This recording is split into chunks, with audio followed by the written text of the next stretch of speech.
Hello, everyone, and welcome to Gaming Related Activities, Episode 3. You wanna hit the first point? We are.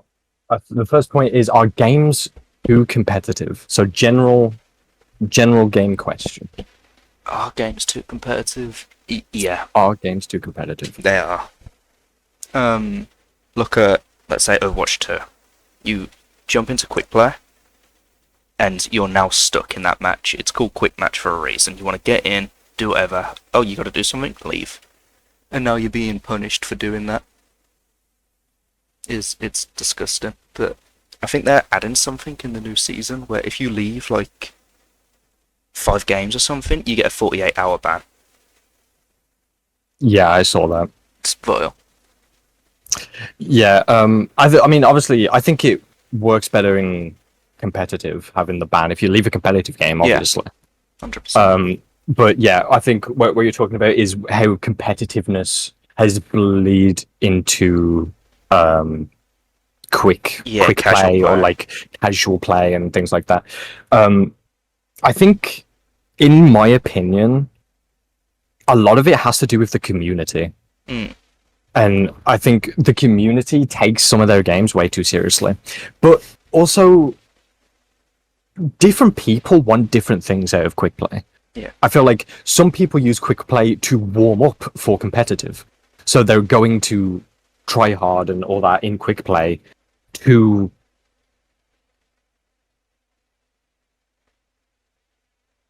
some people just use quick play just to chill. They want to jump into a game before like their dinner's done or something, and then that's done, and they move on.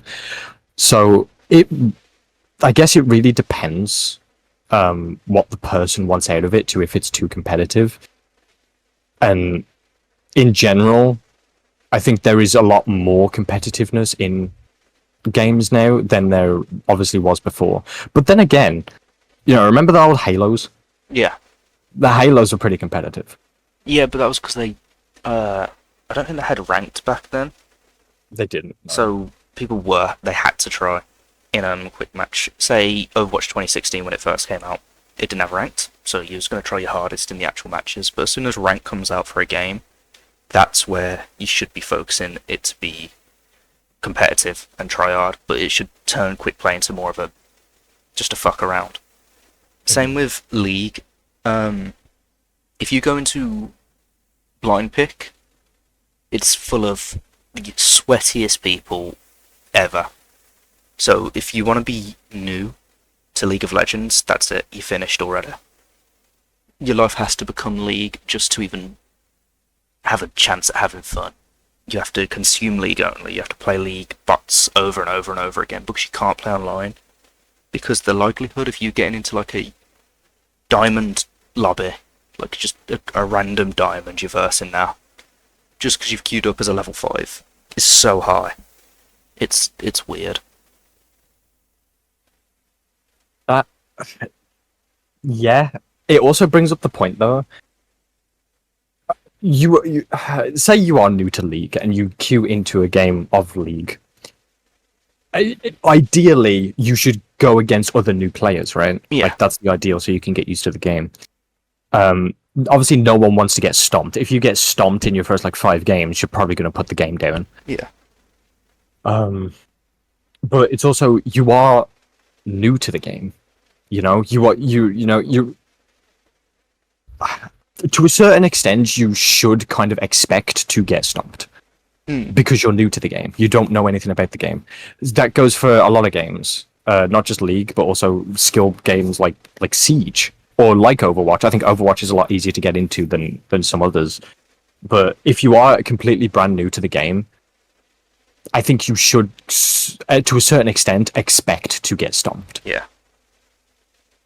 And that's fine to expect to be stomped, but you should also expect to be having fairish matches where you're like, oh, I lost, and I've learnt something.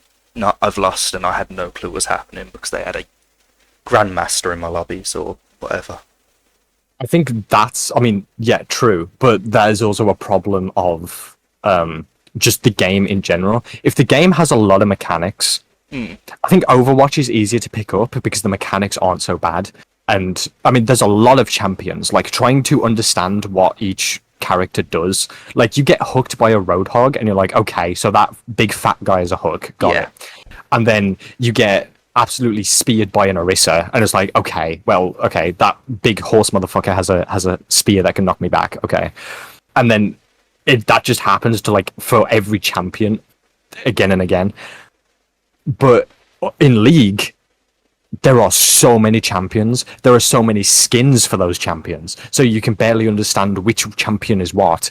And then all of them have five skills each, four skills, and then a passive. And you like trying to learn all of them. Like that is a task for a new player, right? Like you're going into that game already at a huge fucking disadvantage. Yeah, that makes sense. But what about fighting games as well? Do you reckon there's any fun lobbies in fighting games, or do you reckon most people will take it serious even when you're not playing the ranked modes? I think that in fighting games, it's got an entire culture based around being competitive. That's the entire point of a fighting game, technically, right? It's a 1v1 pretty much. I mean, depending on the fighting game. Some of them are obviously like tag based or whatever. But most of the time it is a 1v1 against you versus someone else. I think if you are new to a fighting game, your best bet would be to play against a friend. Yeah, I can agree with that, because when I got Tekken 8, I versed you and Muggy a lot. Yeah, and I mean, it was me mostly on the first day, and then Muggy joined the second. I was getting dog walked, and I was like, okay, but I'm still learning. I'm getting better. So yeah, it's best to stay away from online for a while. But Mortal Kombat 1 or 10, they have those modes, where it's like bombs rain from the sky, and if you're in this zone, you move slower. Yeah. Do you reckon there's a reason people don't play them as much? Because they're for fun. I definitely think there's a reason for that. They are fun, yes, but it's also kind of the same way people don't like items in Smash Brothers. It turns the tide of the game from being skill-based to get lucky. Yeah, true. In a way. Like, I feel like fighting game players, they want that fair, like, 1v1 balanced game, right? That's kind of the fighting game spirit.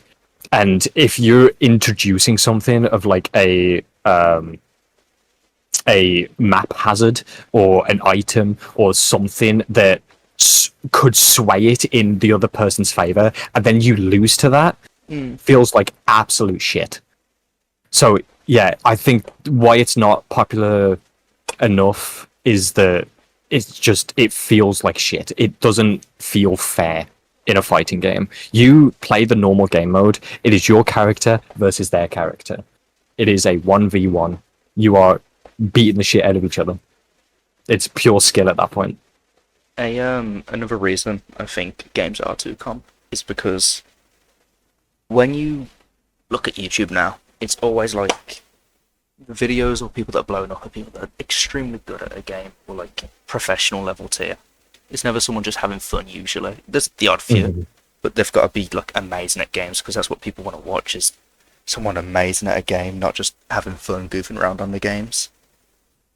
And so a majority of people will play ranked, will look at the new meta, will look at this and that, and I don't think they play. Going back to Overwatch again, I get it's competitive, so you will follow the meta more, but you see no Wrecking Balls, no Winstons, no Reinhardts, hardly anyone else but Orisa every match.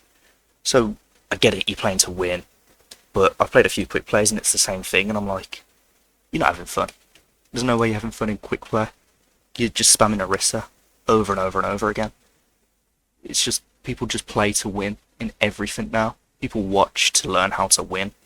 It's never watching for fun or playing for fun. It's just, it's kind of off-putting, which is why I'm mainly playing either a fighting game now, in just like the training mode, just to have fun with dumb characters like Panda, or like playing solo games, because that's just more enjoyable at the moment. Because even the lower ranks are so... Look at Siege when we play that. we're in fucking low silver, or mid silver, I guess. And people are just one tapping through walls. They're like having weird lineups they've learnt off YouTube clearly. Weird camera spots and setup routes and rotations and everything. They know that perfectly. They know where you'll go. They're spawn peeking, hitting every shot. And I'm just like, I'm struggling from a meter away to hit you. So yeah, that's just how it is for me. I'm washed. Yeah, it's definitely tough in lower ranks, and what you said about like the media, just like YouTube and Twitch and all that, that has definitely, I think, made games a lot more competitive. Especially, I'm going to use Fortnite as an example. When Fortnite came out, no, I didn't play Fortnite when it came out. I got to admit, I was a Fortnite hater when it came out, and I didn't play Fortnite for like the longest time, but from what I've seen and from what I've gone off, Fortnite was not a hard game, but like editing and building in the game was looked up to, like at a high degree. If you were good at building and you were good at editing, you like people looked up to you, kind of, right? And now, in today's day and age, every single person is good at building. Every single person is good at editing at like lightning fast speeds, and then they're streaming themselves to want to get big, right? So they're doing their best every game. They're learning the game and just trying to be the best to get traction for their own channel, for their own stream. And obviously nothing against them, power to them, but just the culture as a whole of YouTube and Twitch has made it so games become more competitive, in my opinion. Yeah. And do you enjoy that? Do you think games being more competitive is more fun? Or? Not in quick players. Definitely not in quick players. In competitive, you want your teammates to also be competitive, so sure. But in quick plays, man, I can kind of agree with you in that it just doesn't feel good. Yeah. You got anything else to say about that? One tapped or like through a wall on Siege, or going against the same people in Overwatch and things like that. It's just, yeah, it's not very fun. Yeah. Should we jump on to the next one? Actually, I have something to say about Dead by Daylight. Oh, I think. God. In Dead by Daylight, there's a culture around it of being competitive, of course. But I feel like people are a lot more stress-free in Dead by Daylight because, I mean, not to argue if it's a survivor or killer-sided game, but to me, Survivor is more chill. Survivor is easier to do, easier to deal with, and I feel like people who are really good at Survivor, they chill more in their games, and so you have more like goofy stuff. If the killer goes along with it, then you have some goofy matches. Maybe not in the top level. I'm obviously not at the top level. I've been Eerie 1 a few times, but it's not fun to be Eerie 1 either. But the lower ranks in DBD and the mid ranks in DBD, you can get some pretty goofy matches. And I think that's good. I like that. And there's obviously no competitive game mode in DBD, so it feels, I don't know, Dead by Daylight, probably to me, if I was to go on a game to chill, ironically, it would be Dead by Daylight. Rather than Siege or Overwatch League or any of those games, I would go to Dead by Daylight. Okay, that's fair. And you'd really like your online games, don't you? I do. Mostly through this past month or so, I've been playing World of Warcraft. Okay. That's pretty much been my main game so far. But I have an entire backlog of single player games that I really want to get through. And so I play those mostly when no one else is asking me to play something else. Like if a friend comes to me and is like, yo, let's play some Overwatch, or if someone comes to me and is like, yo, let's play some World of Warcraft, and so I play it with them. But then when I have like some chill space, when no one is asking me to play anything and people are like doing their own thing, I'm like, okay, I have some time. I'll go play Metal Gear or something like that, you know? Or I'll go play Silent Hill. I'll go play something else, you know? That's my time of single player when no one else is asking me to play something else. Okay. Now we jump on to the next one. Yeah. Actually, do you want to talk about skill-based matchmaking? Because that kind of goes into that goes. competitive.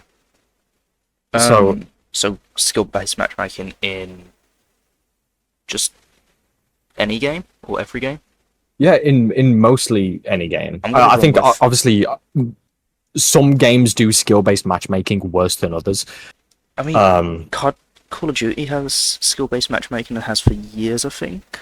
Yeah, And I think a lot of the old ones didn't. they Like didn't, obviously the very old ones didn't. like Black Ops 2 and stuff.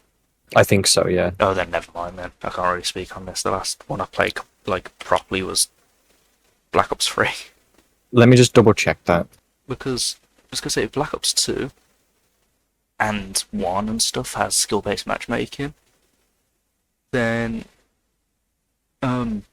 I'd say it was like hardly noticeable because the skill ceiling was kind of on the floor in a weird way, because you could still be good at it.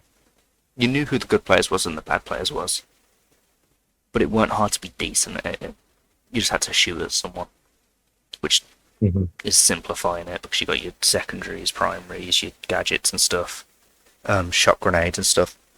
But it's so easy to be good at that. Then what games are competitive now? Like, I saw a clip of Modern Warfare 2. Is that the new one? I believe so. Yeah. Yeah, Modern Warfare 2. And the guy's just...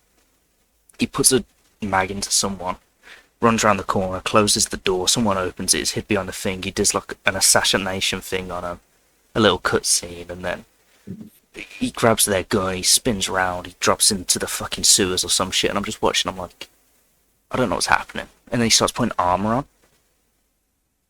That's Warzone, I think. Oh, okay. Yeah, I saw all that, and I'm like, no.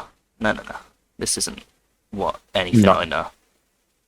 Black Ops, not Black Ops. Call of Duty, I think, is the most egregious term of skill-based matchmaking, because I like a lot of the community, I think, kind of agree that skill-based matchmaking just makes the game much harder. If you do well in one match, you'll get fucked in the next one. Yeah. Because they put you against better players, and you just have, like, every single game you have to sweat, and it's not fun. Like, if every game is a tie game, if every game is like down to the wire, it's not fun. It's not you're not having that much fun. You're just doing it to be competitive. And I just looked it up. Black Ops 2 was the first major Call of Duty to have skill-based matchmaking, from what I'm seeing here. So, I mean, people are very fond of the Black Ops 1 days, right? People are very fond of the Modern Warfare 4 days and all that stuff, or the old Call of Duties. But I think what made those days so fondly was that there was no skill-based matchmaking, and then there wasn't that culture of everyone being good. Yeah. If there was no skill-based matchmaking in today's CODs, I think it would be a bloodbath, to be honest.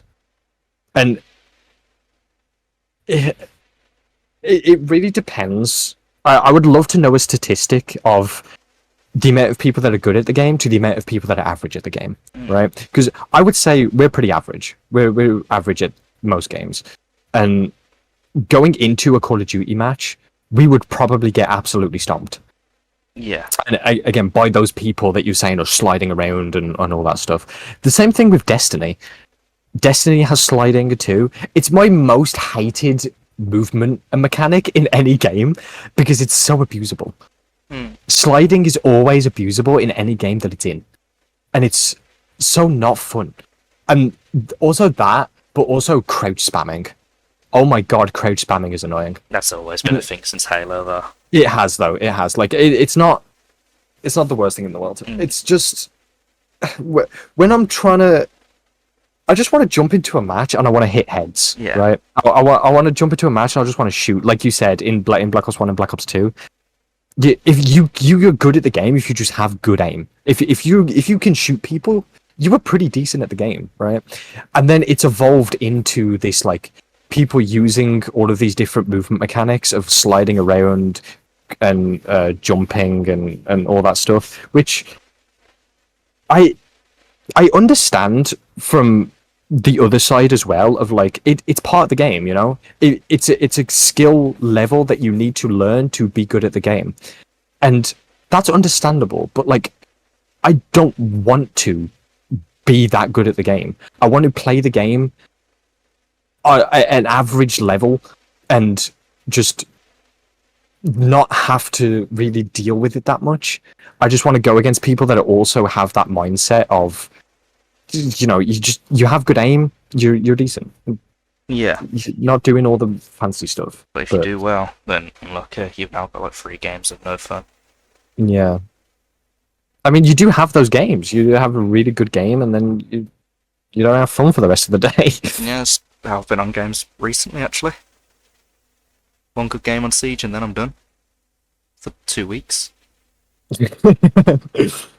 Yeah, it's really unfortunate, and the I would like to get your opinion on this as well. What do you think about the relationship between skill-based matchmaking and your actual rank?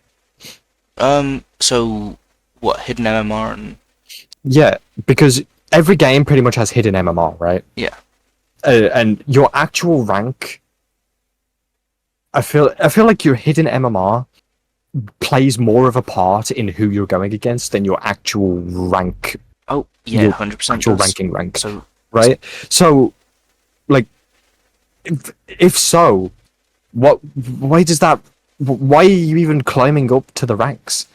so Like, I would love to know this hidden MMR. If the MMR was shown, you know what I'm saying? yeah, I'd like to see it, but I get why they also, like, say I'm doing placements, and I've won every single one. They can't be like, what if I got lucky? What if, low chance, but what if I got lucky 10 out of 10 matches? They shouldn't put me in Grandmaster, should they? Because then it's like, it's fucked. So they can put me in Plat. But now I've got a really high MMR, because they're like, is he good enough? Let's put him with Diamonds to begin with. I'm still winning. They're giving me more XP. I'm flying through the ranks because they're giving me, or not XP, giving me more rank points. And they'll let me just keep going and going because I'm clearly shitting on people that I'm in their rank.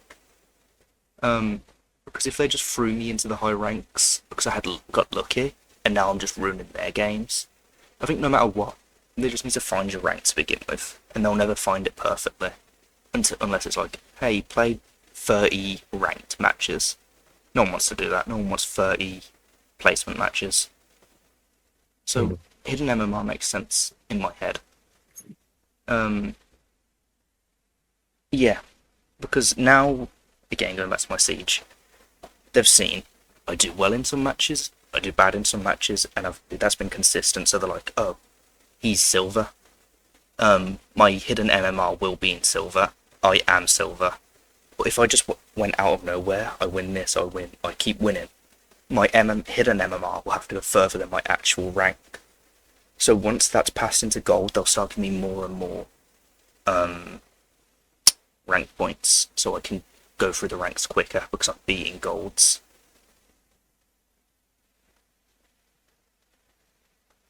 Yeah. Yeah. That does make sense to me. I do wish that I could see it. Yeah, yeah. You have to go on some dodgy sites just to see it, don't you? Yeah. It feels disconnected in a way, and I don't think that there is any.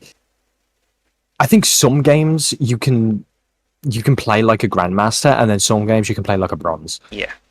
Like it's really hard to put you in a rank. Like, don't get me wrong, making a good rank system, I can probably imagine is very hard. And I think Tekken 8 has a ranking system that is interesting, to say the least. Yeah, it's the best they can do. Yeah. I mean, Tekken 7's wasn't good because you would basically get stuck at like the second rank up. And then in Tekken 8, they're inflated, and most people are getting up to like blue ranks, and it goes red then blue, right? Yeah. Red, purple, don't it? Red, purple, blue. Hold on. Tekken 8 ranks. I think it's like Fujin and stuff. It goes white, light blue, green, like orange, yellow, orange, red, purple, blue again, yellow, purple again. That second blue is what I'm talking about. Okay. I think most people that are like that fighting games are pretty much their main source of game. It's their most played genre. Most people are going to be in that second blue rank. And I think a lot of people are in that second blue rank. And then there are some people that have just got to that second blue rank because the ranks are so inflated. Yeah. And so it's tough. Having a rank system that works, I can see, is probably pretty tough. And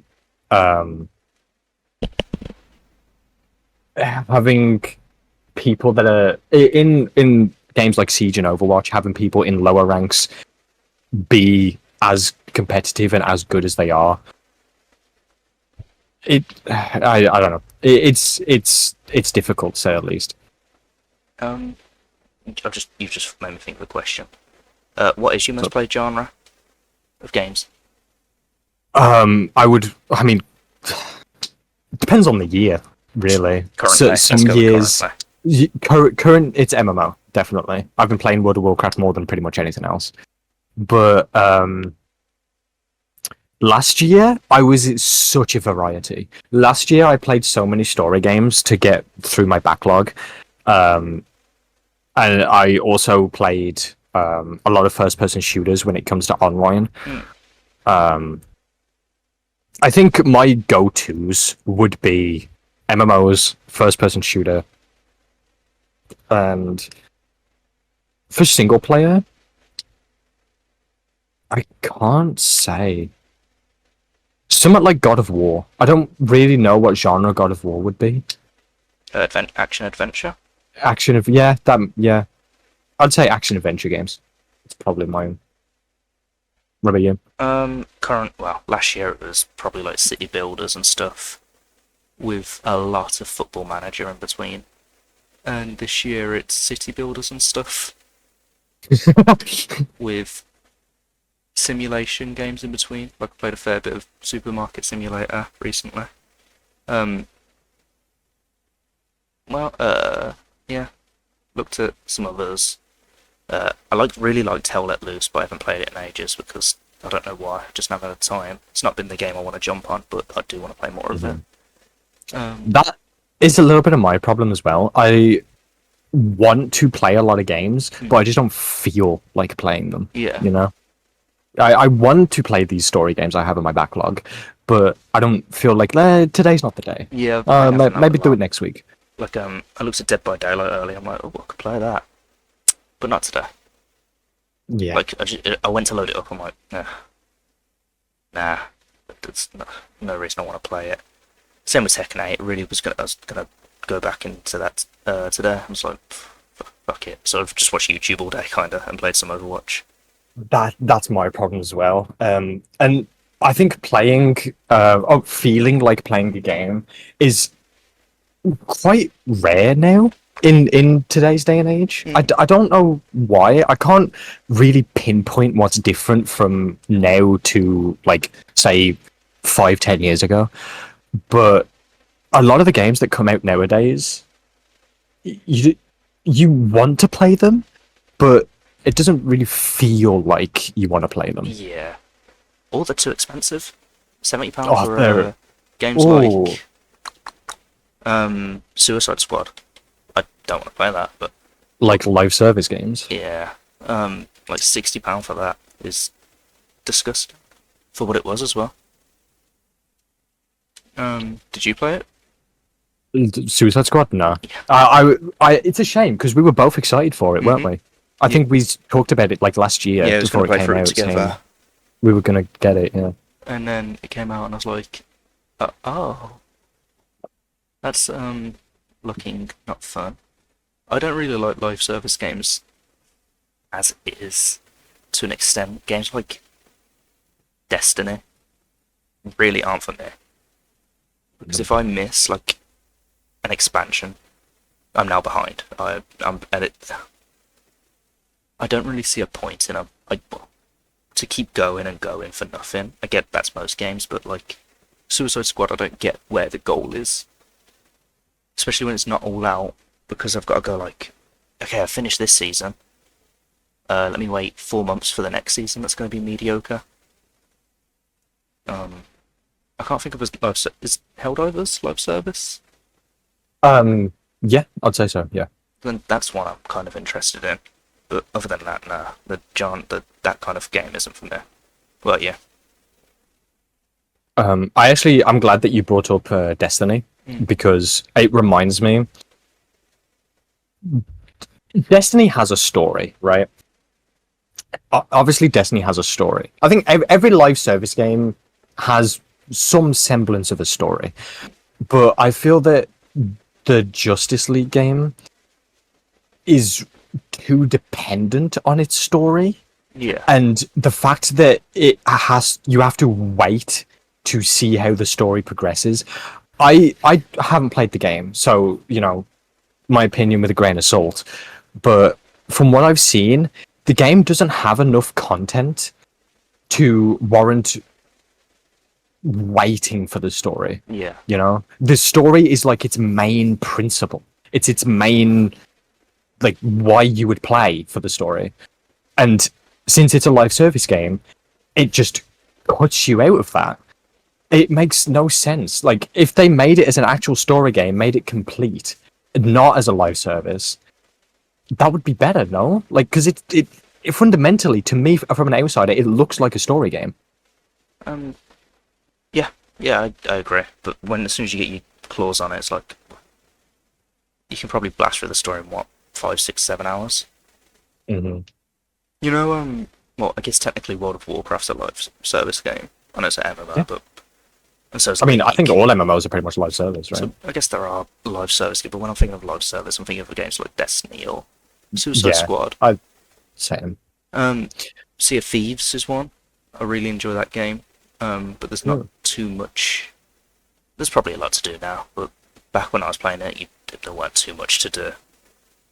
I mean, it's still kind of the same. No. It's got a very simple but very engaging gameplay loop. Sea of Thieves does, I think. Like I could play it happily for like 5 hours and then not touch it again for months. That's actually one of my problems with Sea of Thieves. I can't jump on it for like 10-15 minutes. If you're going on Sea of Thieves, you're playing it for the next like 5 hours. Yeah. Like, you can't jump on Sea of Thieves just to do like one voyage. Oh no. Because then it doesn't feel like you really did do anything. So you got to do a lot But then to feel accomplished. Once you close it, you don't really feel like opening it up again. Exactly, yeah. Which is a shame. And what you brought up with expansions as well, I think Guild Wars 2 does it pretty well, which also an MMO, but I think Guild Wars 2, every expansion is current, which sounds weird from an outside perspective because it's not really the norm, but you can go to any expansion in Guild Wars 2 and it's like current gear. If you left and then came back to Guild Wars 2 like a year later, your gear wouldn't be obsolete. Whereas a lot of other games such as World of Warcraft or Final Fantasy or Destiny, when the new expansion comes out, your gear that you had like a year or two ago is now completely obsolete. You Yeah. got to get the new gear, and to a certain extent, it works. It really depends on the player, I feel, to who plays those types of games. Because I play World of Warcraft, but I don't play it for the gear. I don't play it for the gear score. I don't play it just to do the mythic raids. I play World of Warcraft to collect things. I'm a collector, so I collect my mounts, I collect my pets, I collect my transmogs, that type of stuff. That's really why I play World of Warcraft. And the expansions themselves, I enjoy, and I like that it's not a huge backlog. If the next expansion comes out, the previous expansion gets bundled with the rest, and it's basically level 1 to 10 is starting, then 10 to 60 is basically all the expansions like BC, Kata, Wrath, Warlord's Draenor, all of them are in that little 10 to 60 bracket. And then current expansion is 60 to 70. So it does make the old expansions kind of obsolete, but you can still do them if you choose. And I think it's kind of the same with Destiny. If you miss an expansion, you can go back, you can do the story, you can collect the stuff, but if you're coming back to do the new stuff. And I feel like, yeah, there's a lot of people that don't like that, and to those people, probably Guild Wars is a better thing, where they can feel that each expansion is current, and when they come back, not everything that they have is obsolete, and things like that. So they both systems to expansions to live service games, I guess, they both have their pros and cons. To me personally, I prefer the ones where I prefer how World of Warcraft does it. How it gets bundled in with the rest, and the new expansion takes priority. Yeah. I've not really got much to add because I don't play many live service games. So if you got more, no, I just think that I mentioned it on in episode 1 of our podcast that the Justice League game just seems like it had everything that it wanted. I saw a video of a guy that was saying like it has everything that you would think makes a good game, but it just falls flat because it's just not fun. Yeah. Whereas a game like Helldivers, which is I think live service, and it is fun, and that doesn't have Helldivers does not have much story to it. No, You kill bugs. bugs and mechs are taking over planets or something. You're Super Earth. You're defending Super Earth for democracy. You go down, you kill some bugs. I'll probably It get doesn't next have month much if you story. wanna It's play. just fun. I think that's a good live service game. But yeah, In my opinion. I'll get it next month if you want to run through a few things with me. Damn right. I love Helldivers. yeah, I've seen nothing on it. I've seen like one clip where some guy blew up the entire ship or something. I'm like, that was funny. Yeah. So yeah, live service games. Yeah. We kind of touched on this topic earlier. Just team-based games. Yeah, we touched on this earlier, but like, what do you Yeah. think fighting games aren't as big as games like Overwatch? Well, Team-based. the main man of Tekken, Harada, did put out a statement recently saying that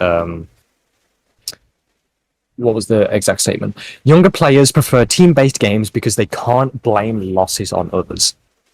And I mean, I don't think he's wrong at all. I think that you definitely like to blame anything else but yourself, right? Yeah. But in a fighting game, it's it's a 1v1. You can't really blame much else. Obviously people blame it on characters and like, one character's OP, my character's not the best, stuff like that. But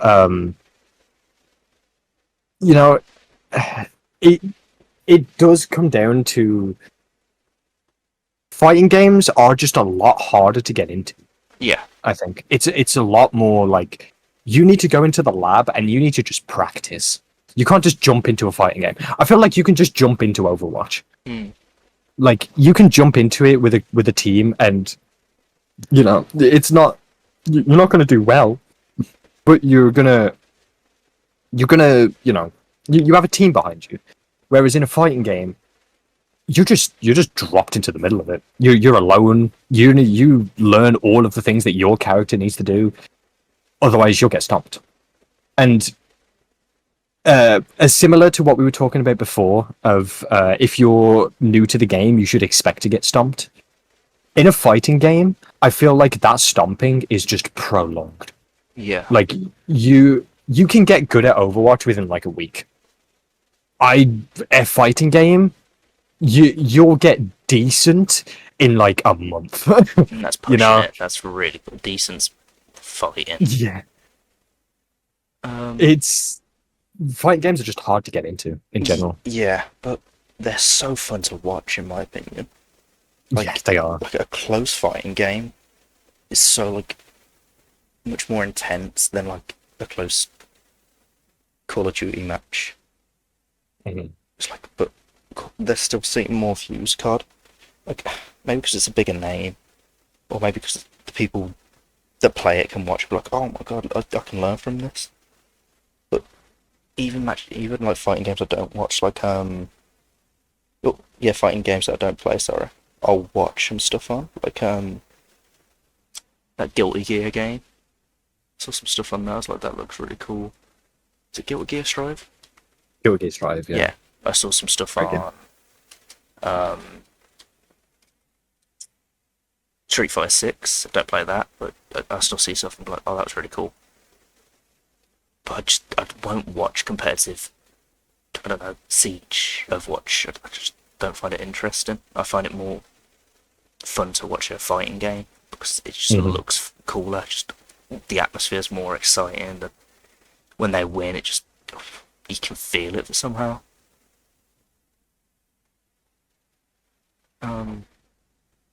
So it's confusing to why more people don't see that. I get it. They'll watch the game they play, and that's fine, I guess. But I just wish fighting games were bigger and had more longevity in them, because a lot of fighting games just dwindle. They'll release big numbers and then they just fall and fall and fall, and then in a year you're just versing the same 3 people online. And it's a shame because most of them are so good. Like if I was to load up, what did I used to play? Was it Dragon Ball Fighters? I'll verse the same people in ranked if there is anyone there, and it's just a shame. It definitely is. I feel like the introduction of crossplay, I think, will probably help that. A lot of new games, or pretty much all new games now, that come out that require online, pretty much a crossplay. Yeah. So I think that will help definitely for the longevity of fighting games. But you're right, people dwindle because it's just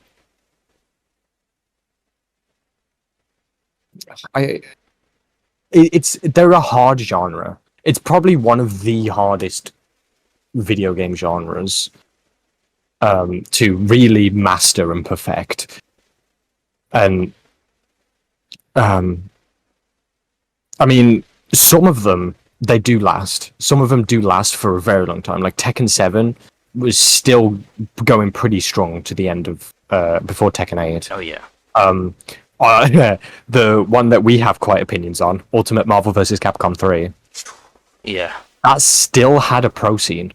That I think the fighting game tournament. I can't remember what the venue's called. Evo. But Evo, I think so. Yeah. Ultimate Marvel vs. Capcom was just taken out, I think, this year. Like, I think it was still in last year, so it was only taken out this year. And that game has been out for a very long time. So it's still, like, they have a pro scene, and they still have dedicated players, but you're right, like, they don't have casuals, right? And if a game doesn't have casuals, that's a very, very difficult game to play. Yeah. A game kind of needs casuals to have good players in a certain weird way. But yeah, you're right.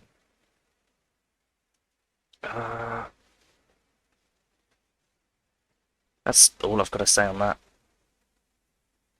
I mean, team-based games are just They've just got more viewers. they're more viewers. I mean, More they've got players. esports, right? Mm. Valorant has an esport, Siege has an esport, Call of Duty has an esport, Overwatch did have an esport. The Overwatch League. Yeah, I think that got shut down like a year or so ago, right? I think it's coming back. Is it coming I back? think so. Or some Wow, form of that's it. crazy. But yeah, I mean, I've always wanted to get into esports, and when I was really into Valorant, like a year or so ago, I actually watched a few Valorant esports. I watched Fnatic because Fnatic is a UK-based team, and you rep the UK, but I don't know. I couldn't get into it. I couldn't fully get into it. Whereas yeah. I think what you were saying with a fighting game, you do just feel it more. Yeah, the atmosphere is just crazy when you're watching like Evo and the crowd Yeah. screaming. Fucking hell. Same with League. Going against my point because that is a team-based game, but at Worlds, like the finals, you feel that atmosphere. It's crazy. That's all I've got to say on it. Not only that, but the Worlds in itself is just such a huge it's an hype event. event. Like, I'm pretty sure Worlds wins the award for best event in the Game Awards pretty much every year. Yeah, I think Valorant Worlds won is it just last year, so didn't it? good. No, I'm pretty sure it's still Worlds. Oh, Valorant won best esports game, I think. I think so, something like that. Yeah, tragic. But the gaming event, it's always Worlds. Worlds is How much such a put into hype it, how event. fucking exciting it is.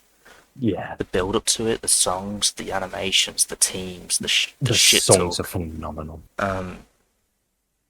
Speaking of last year's Game Awards and shit, how was last year's games compared to this year's for you so far?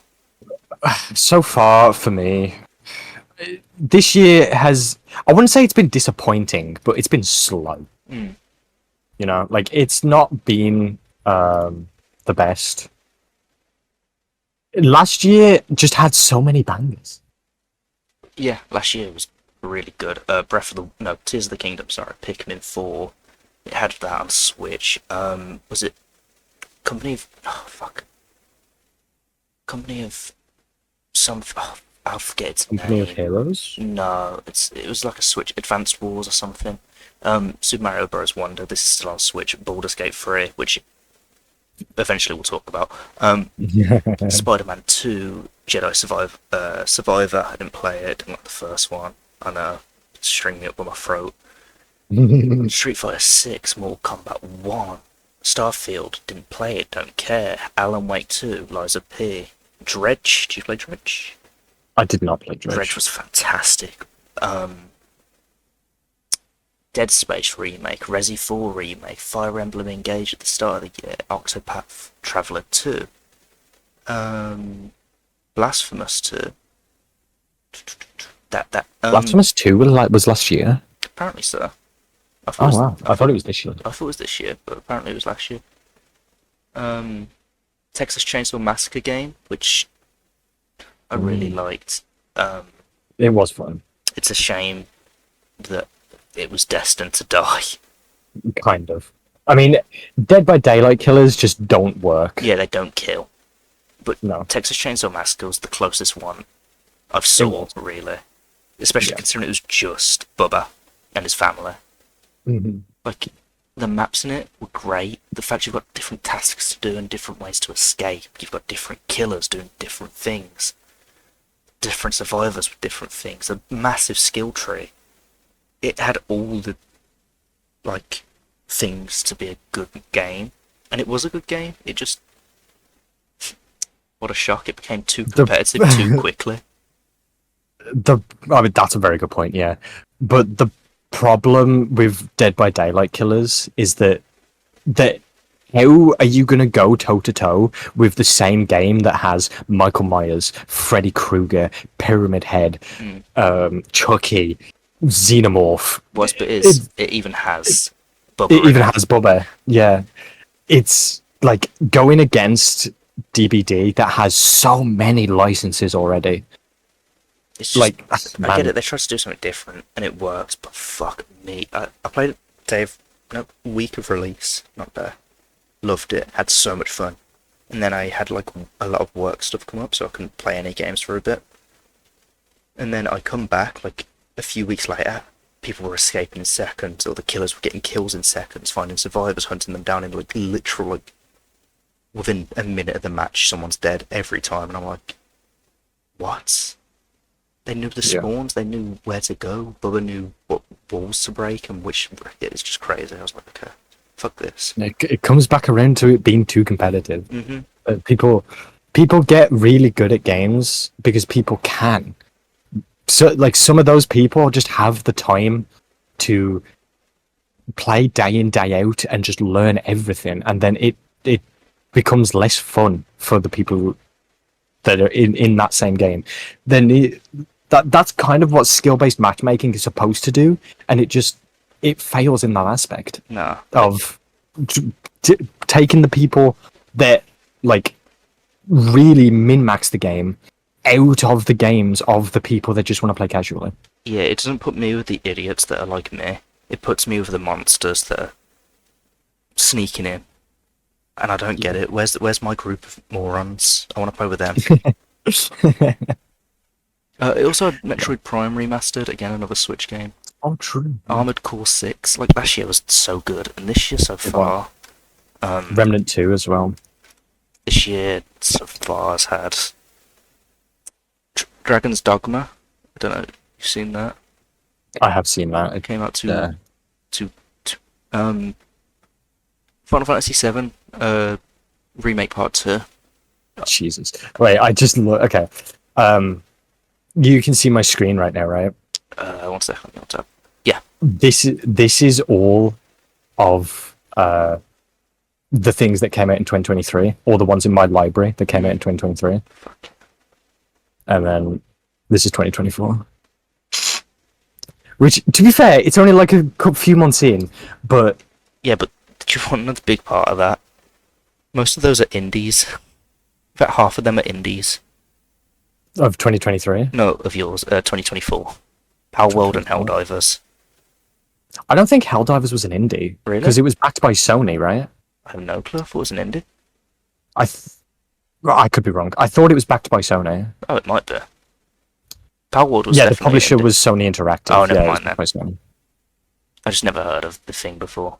This year we've had Skull and Bones, Tekken 8. That's the best thing. Hey, Skull and Bones, the first quadruple A game.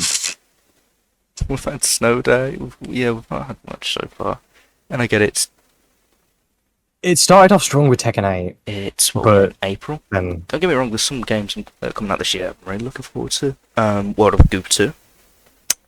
Arc 2. And I like World of Goo. no, I just find it's a funny game. It's just a funny game. Little Nightmares World of 3. Goo.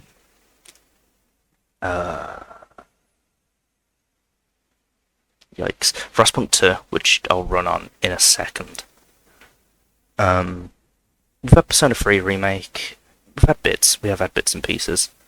Mhm. It's just not going to match up to last year. And what was your favourite game last year? Ooh, that's a good question. My favorite game last year. I think I might have asked you this on the first podcast, but I'm not sure. You asked me what I was looking forward to. Oh, yeah. But what was your favourite game last year, then? Out of all of these that I'm looking at in my library, I think Resident Evil 4 That's fair. or Alan Wake 2 I have Those played two Alan Wake 2 games yet. were phenomenal.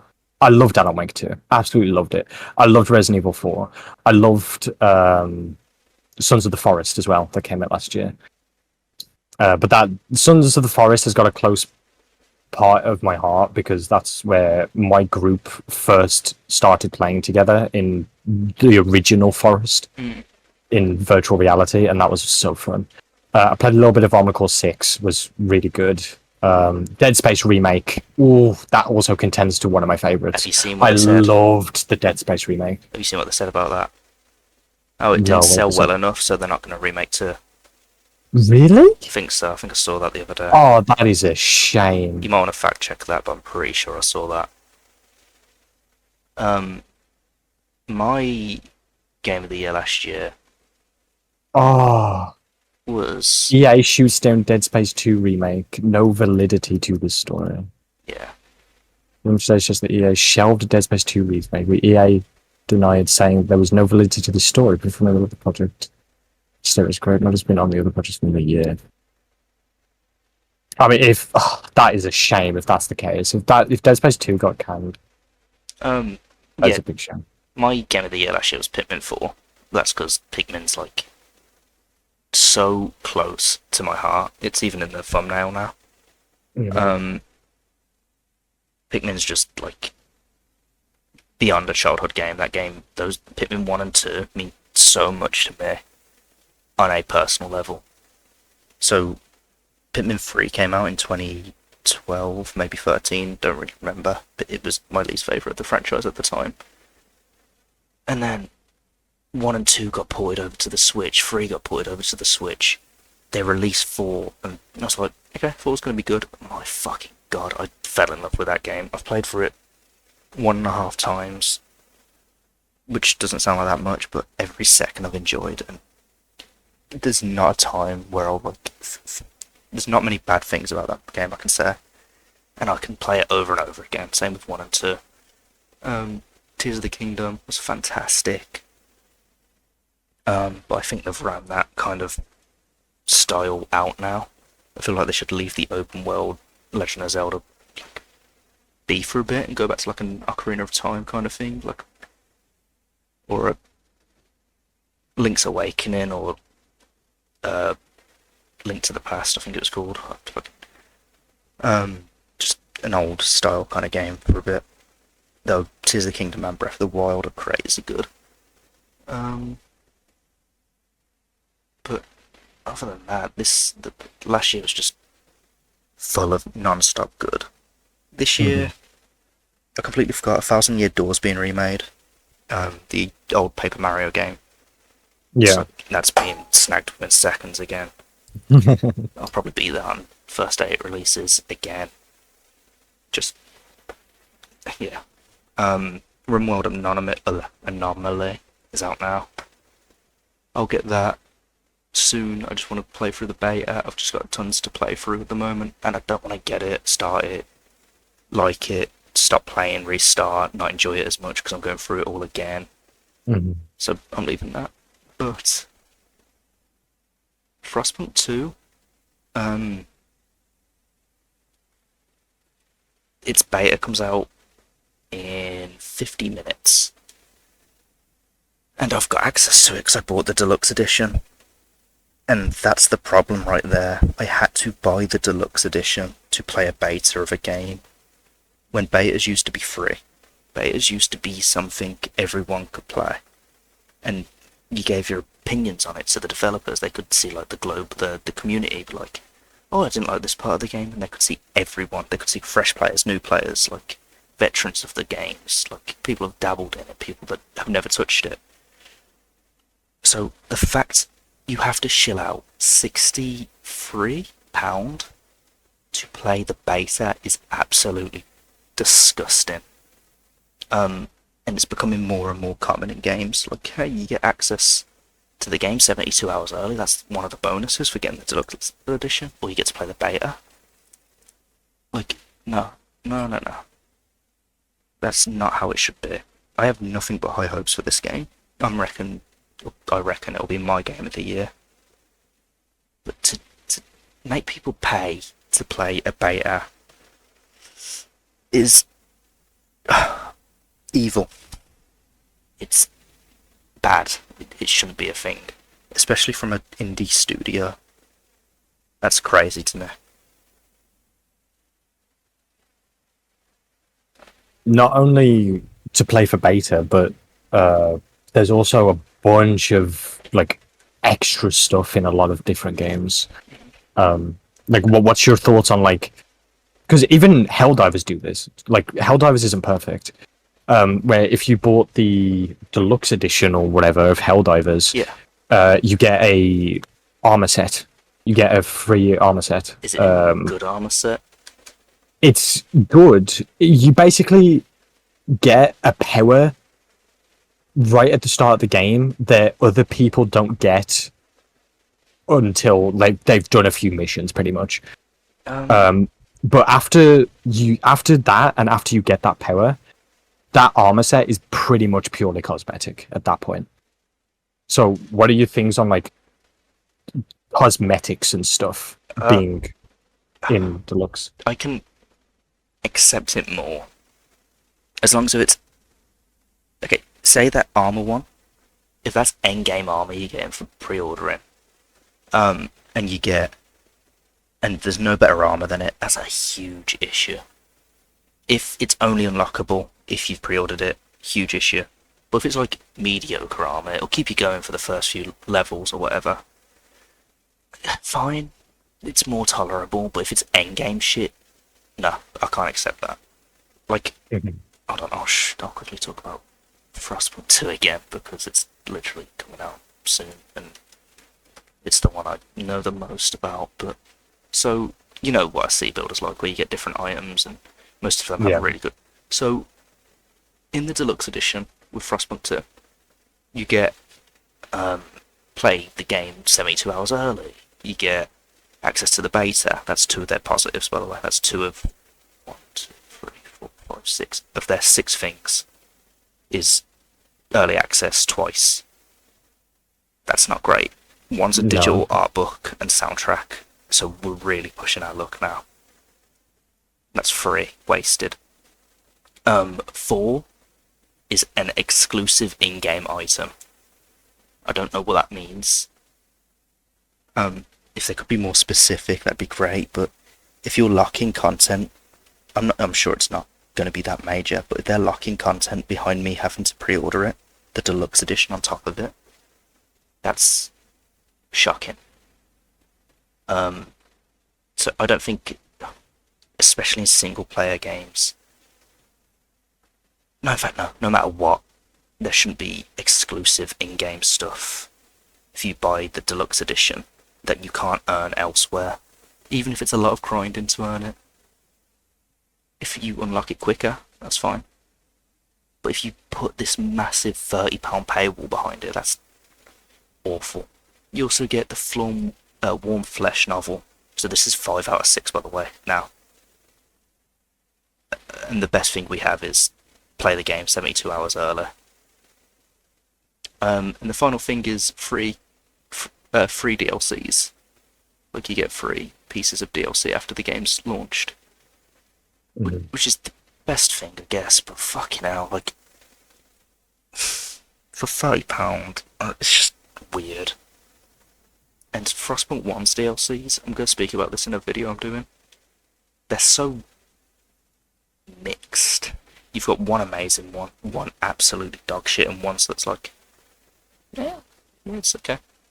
So the fact I've paid £30 really £60 to go, hey, I get to play this beta, I feel like a real moron. I had to stop myself there. It's just really fucking annoyed me beyond belief. Yeah, you've got Star Wars Outlaws there. Yeah, so Star Wars Outlaws is the most recent one that like people are dogging on. So Star Wars Outlaws, we just saw just before the podcast. You get, for the standard edition, you get the base game and pre-order bonuses. Cool. For the gold edition, you get the base game pre-order bonuses, also 3 days early access, so pretty much the same thing as Frostpunk, and you get a season pass, which a whole separate conversation of having a season pass in a fucking single player game, but you know. And then the ultimate edition gives you that with more bundles and what's the bundles? Cosmetics, stuff like that. And then you obviously have the subscription base that they're trying to sell. But you pay 60 quid for a game. Yeah. Like AAA games used to be 50, right? So they've already gone up. Like base prices have already gone up from 50 to 60. Most of them now. And then you've got, on top of that, you've got another 95. So that's the 35 quid more for 95 quid. And you're not even getting everything. For 95 quid, you have to go up to 115 to be able to get the cosmetics and bundles and stuff. Now, I don't know if you touched on it. Yeah, I know you talked a lot about like if it's end game armor and stuff. But what if it's just purely cosmetic? Like it has no effect on gameplay whatsoever. It's just like a really fucking cool looking armor set. What's your opinion on that? Like I said, it's fine if they just give it, yeah. Like, hey, you bought the deluxe edition, you get this. But you should be able to grind for it elsewhere, or just work towards it. I'm fine if they're just like, you get this now, but you can unlock it if you do a lot of grinding, like get max level, or so like pay for convenience type of thing. Yeah, that's fine. Or like beat the game. There you go. Beat the game and its content. You get this really cool looking armor on like New Game Plus or something. 100% the game. Just something. Another way to earn something is fine. Convenience is fine to give. But to lock things is crazy. I mean, Star Wars Outlaws, I think, is the most egregious one because I think we saw that it's a quest line, right? Yeah, Jabba's Gambit. Yeah, Jabba's Gambit, exclusive mission available at launch. So you have to get the season pass to do this mission, in a single player game, artificially locking this mission to the season pass. So you cannot do that mission without the season pass in a single player game. I just don't like the way games are heading at the moment. Like, look at that on the right. Look at that on the right. The subscription. £15 a month if you want to own the Ultimate Edition, or you could buy it for £115.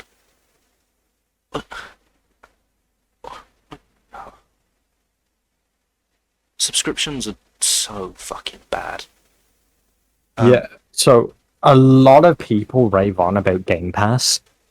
And Game Pass is good, don't get me wrong. Like, I can see the place that it has, where it's got a bunch of different games on it. And if you buy for that month, you complete a game and you move on to the next, you've already got your money's worth. You can cancel it after that month, and you spend a lot less than what you would just to buy that game. Sure. But then you completely lose access to that game. You would have to resubscribe if you feel like playing it again. I know that my opinion, and your opinion as well, is that we love to own our games. So, a year or 2 years or 3 years or 5 years down the line, 10 years down the line, we would still have it. Now, there obviously is also the argument of it being on a platform that will go down, such as Steam. Like, Steam could revoke your game at any time, or like Xbox can revoke your game, or something. The platform that you have it on can revoke it if you have it digitally, sure. But a subscription where you can't play it at all unless you have that subscription, it doesn't feel good. Yeah. So I had this situation before where I had Game Pass, installed a game, didn't play it. Around like 8 months later, I remembered I installed it, and I'm like, I'll play it. It's gone. I can't play it now. It's been took off the Game Pass. I'm like, oh. Well, why? Like, I get it's on me for not playing it in the first place, but if I just bought the game, wouldn't have had that issue. Mhm. So having games be took off Game Pass as well, very inconvenient.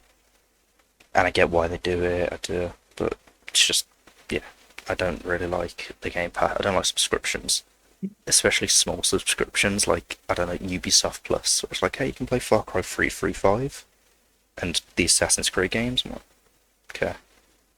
Or I could buy them, because they're like really old games now. So I'm not paying £15 a month to play your fucking Star Wars Outlaws edition, the Ultimate or whatever.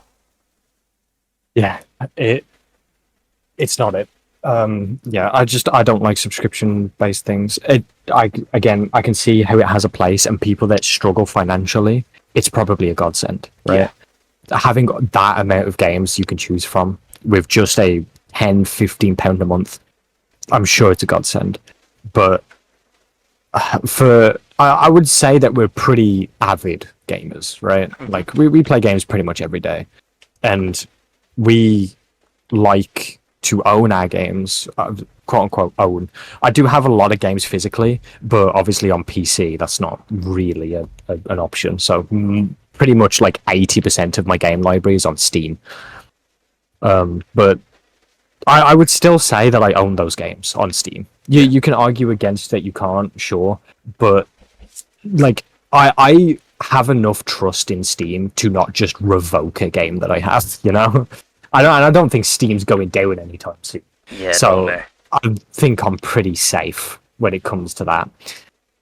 So yeah, I'd say that I own those games. And I have games from like the 2000s, or I think some games are even from the 90s that are on Steam. And you can still play them. Yeah. You know, like in a form, it's preservation. You know, because if games keep going down this road and everyone is then buying subscriptions, kind of like how physical media turned to digital media, physical media is kind of wearing out because everyone's buying digital now. Yeah. It feels like the same type of thing where everyone's buying subscription now, so that there's no point in actually buying the game itself. Now, obviously, it's not as egregious as physical to digital, but it could go that way. And that's kind of a scary thought. That's why I still haven't played Alan Wake 2. It's because physical copy doesn't exist yet, and I don't think it ever will. So I'll have to just fucking swallow my pride and get the digital version on PlayStation, which I try not to get digital versions on console. Mm-hmm. So that's a shame. Game Pass, yeah, like you said, good for people that don't have a great amount of money. But if I get a game that's really replayable, I like to have that on disc so I can replay it in like a month time, a year time.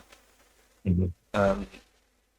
Because I think replayability is quite important in games, actually. I have opinion on replayability. Go on. Like most of my favourite games are very replayable. Pikmin 1, 2, 4, and for the whole franchise, Banjo-Kazooie, RimWorld, Frostpunk, all heavily replayable. Fighting games, multiplayer games, replayable. Dwarf Fortress, Football Manager, Total Warhammer, Binding of Isaac. I could keep going. On and on and on. So I think replayability is very important, but not the be-all end-all. But I think it's good to have replayability. But I'd still rather have a small experience. Say Sonic Frontiers. I played through that once, and that stuck with me. That was such an amazing experience for me. I won't replay it, but the 15 to 20 hours I'd platinum it. 15 to 20 hours I played of it. Fantastic, amazing. The DLC that came out, fantastic, amazing, loved it. Bit too difficult actually. It was weird how difficult one of the trials was. But it was still fucking such a phenomenal experience that I'm glad I had, because I don't think they tried to make it. In fact, some of the DLC you can see they tried to make it be like, hey, come back and play and do this now. But It was fine. It was fine how it was. A good experience that I only need to go through once. What was you gonna say? Um, no, I don't think that replayability is that important at all. I think that, I guess it depends on the game, right? But a game, like as you said, Sonic Frontiers, like a story game, it doesn't need to have replayability. I think if you have a game, like one of my favorite story games, I'll use an example, God of War. God of War, you play through the entire story, right?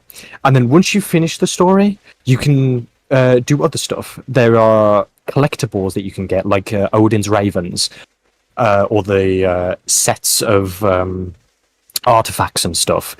And then you've got bigger things that you can do, such as Niflheim, which is an entire, like, sort of roguelike-esque game mode within God of War, and that's incredible. And after that, I don't feel like I need to replay it. I've got what I want to get out of that game. I don't need to. No, you can replay God of War. Obviously, nothing's stopping you, and it's probably good to replay it again. But to me, I like to complete my game and then move on. And I think God of War did that really well. Its platinum achievement had you go into Niflheim, experience all of Niflheim, get all of the stuff for Niflheim, then do all of the artifact sets, then do all of Odin's Ravens and all that stuff. And once you've done all that, you don't have to fully 100% the game to platinum the game. It's just certain big collectibles that you get achievements for. So as soon as you've platinumed the game, I felt good enough to move on that I don't need to replay it. And that's probably one of my favorite type of games. But the games that you play, as you said, such as city builders and stuff like that, obviously they definitely need replayability, because you're not going to like do one city and then be over with it. Yeah. But where I think replayability is starting to get a bit obnoxious is when the game just crams so much shit into the world that you look at it as like, I don't want to replay this. Like, trying to think of an example of that. Assassin's Creed, Assassin's I can think. Yeah, like the new ones, like, Valhalla, Origins, I think, is the Valhalla. most egregious. yeah. Origins and Odyssey are not too bad. They're big, don't get me wrong, too and they have a big. lot of shit in the world, but they're not too bad. I think Valhalla is the most egregious one. Oh, Baldur's Gate for me. Fuck me. That game just... That's a hot topic. We'll just Yeah, we'll so- do another day. Like I said, we'll do a whole fucking discussion on Baldur's... We'll get someone else in for Baldur's Gate, actually. Muggy probably. Okay? Yeah, Muggy loves Baldur's Gate. Yeah, that's good with me. I fucking... Just... There's so much nonsense bullshit that I hated in that game. To the point I didn't finish it. I got to Act 3 and went, that's enough. That my stomach is not just full, but I feel like my throat's been slit. So anything I ate would just pour straight back out my throat. I couldn't do it. How long did I play it then? What was Gate 3?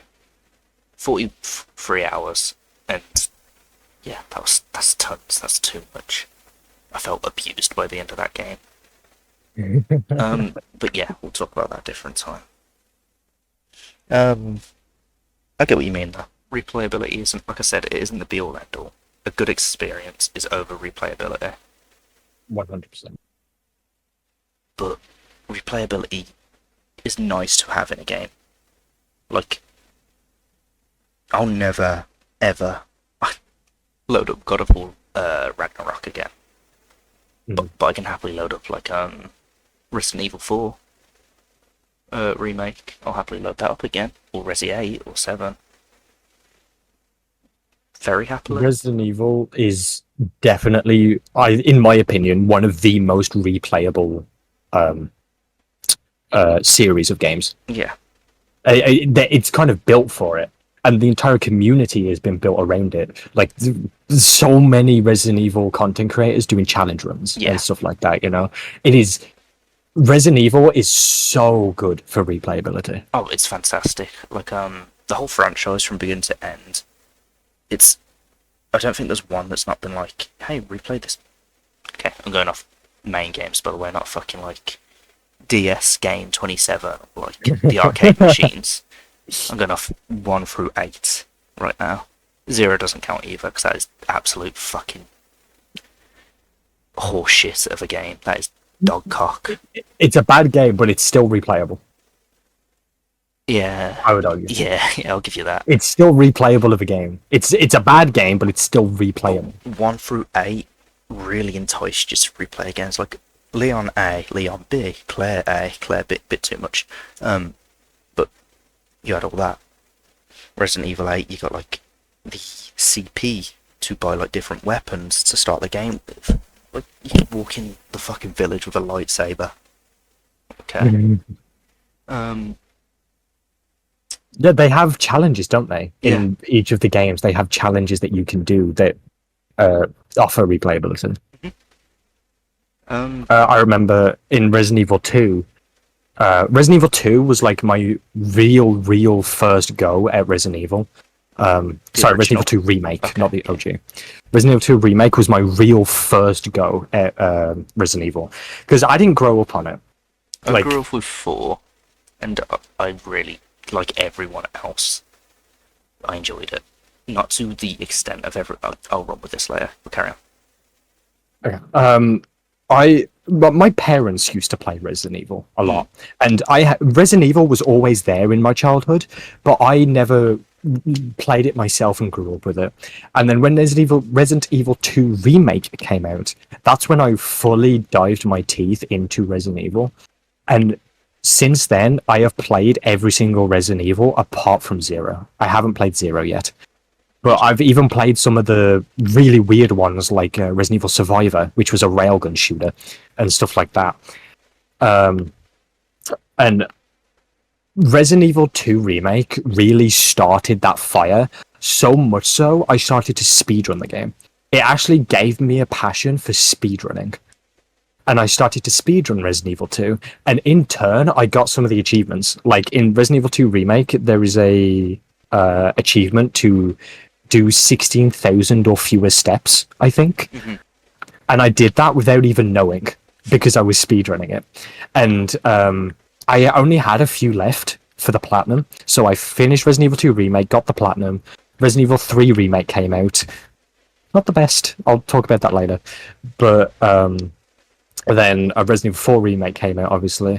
But between Resident Evil 3 and Resident Evil 4 Remake, I actually went back and I played RE1 OG again. I played RE2 OG. I played RE3 OG.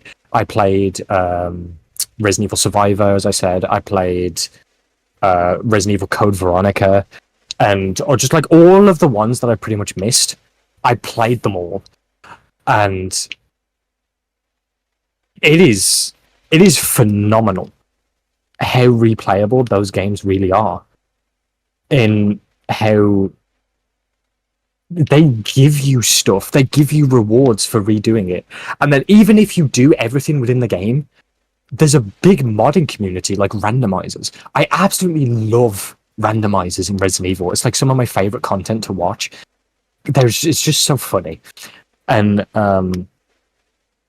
like just Resident Evil in and of itself is a great replayable game, whether that be the old ones, such as like the fixed camera RE2, RE3 OG, or the new remake ones, which they're not as prone to randomizing, the new ones, but they're still very replayable. Right. I grew up with 4, like I was saying. And I liked it. I've still got it downstairs, it's on the GameCube. But I never really got into it until I played 6 as well. But I got into it on 7. And I loved 7. Loved 8. Went back and played 4, loved it. I didn't play the original 3, I played 1. I'm mixed on it. I played a 2 original and 2 remake. I'm one of the idiots that prefers the remake. Wait, a remake of what? 2, Resi 2. Of 2? Oh, okay. I thought you meant 3. I was about to have words for a second. No. I didn't play 3 original. I played the remake and I was like, it's good. It's extremely short, and I know they've cut off chunks of the game. Huge chunks. I can talk about that as well. Yeah, like the train section and the bell tower. I think it was, weren't it? The Bell Tower was the most egregious cut. I hate it, but yeah, go on. And I just love 7 and 8. I don't know what. I think the story resonates, which sounds weird because I know everyone hates fucking Ethan Winters for some reason, uncalled for. But the story for it is a lot more acceptable, which again sounds really weird. Like a husband looking for his wife, or a dad just trying to save his kid. That's more enjoyable of a story to me than here's a policeman on his first day. Like, it's good. Don't get me wrong, the policeman on his first day is good. And then the next time you see it, it's like, he's now protecting the president's daughter or something. And I'm like, okay. And then the next time you see him, he's an action star jumping out of helicopters and doing fucking flips and outriding fucking... I mean, we don't talk about 6. Like, Leon's great, don't get me wrong, Leon's great. Chris is a fucking bonehead idiot, but he's still a good enough character. But yeah, 7 and 8 just are so great, the horror aspect for them. I prefer first-person camera as well. For me, it goes first, third, fixed. First person, just the horror bleeds into it so well. Having Jack like spin you around and punch you in the face, fucking in VR as well. Just, the game's so good. What's your thoughts on that? On camera? Again, I didn't grow up on it, so my actual first proper Resident Evil was third person, and then I went back to play the fixed. I do like fixed. My opinion, my favorite is third person. Whether that be because I started on it or, whatever, but my favorite is third. Between first and fixed is very hard for me to choose from, because I think they're both really good. Like, fixed camera has its little moments where the camera is just obstructing the corner so you can't see what's around it. Sometimes it's bullshit. Sometimes you walk around a corner that the camera couldn't see, and then there's like 3 zombies there and you just get insta-attacked. And it's like, okay, well, I couldn't even fucking see them. But it also brings to the horror aspect and the scariness of the unknown when you can't see around that corner. And I think fixed camera does allow for that quite well, even though some of it is bullshit. First person, I think, is definitely well done in 7. 7 is probably my favorite first person one between 7 and 8. I love 8 as well, but 7 was just, I mean, as you said, the horror with Jack like grabbing you, turning you around and stuff. And with Marguerite, fucking her bugs and stuff like on your screen and shit. Ugh, I hated it. But yeah, 7 was so well done with first person. But yeah, I think my favorite would have to go to third. That's in fair. the remakes. Like you said, I grew up on 4 and then played 6. Ooh, unlucky. Yeah, I skipped 5, went back and played 5 after I played 6. I was like, it's better 6. 5 was... People don't like 5, It's but just I better 6. thoroughly enjoyed 5.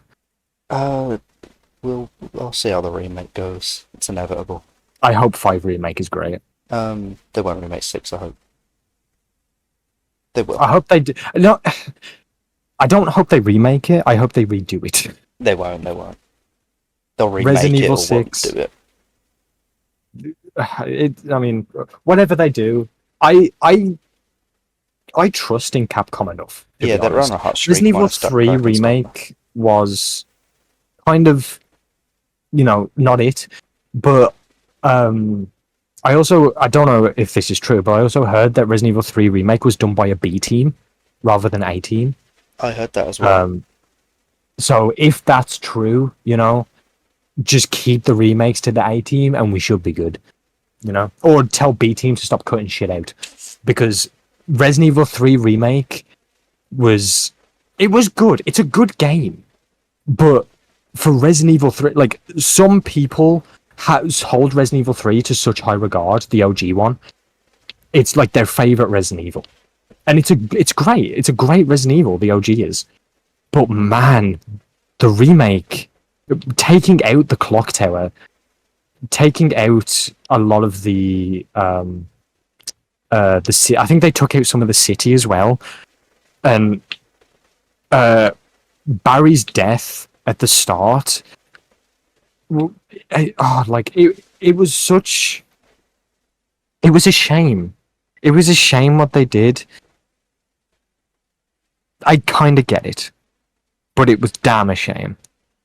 Just keep the clock tower in. The clock tower nemesis fight was probably one of my favorite fights of any of the Resident Evil OGs. And I did not get to experience it. I would highly recommend it. No, Grab an emulator and do it because it's crazy.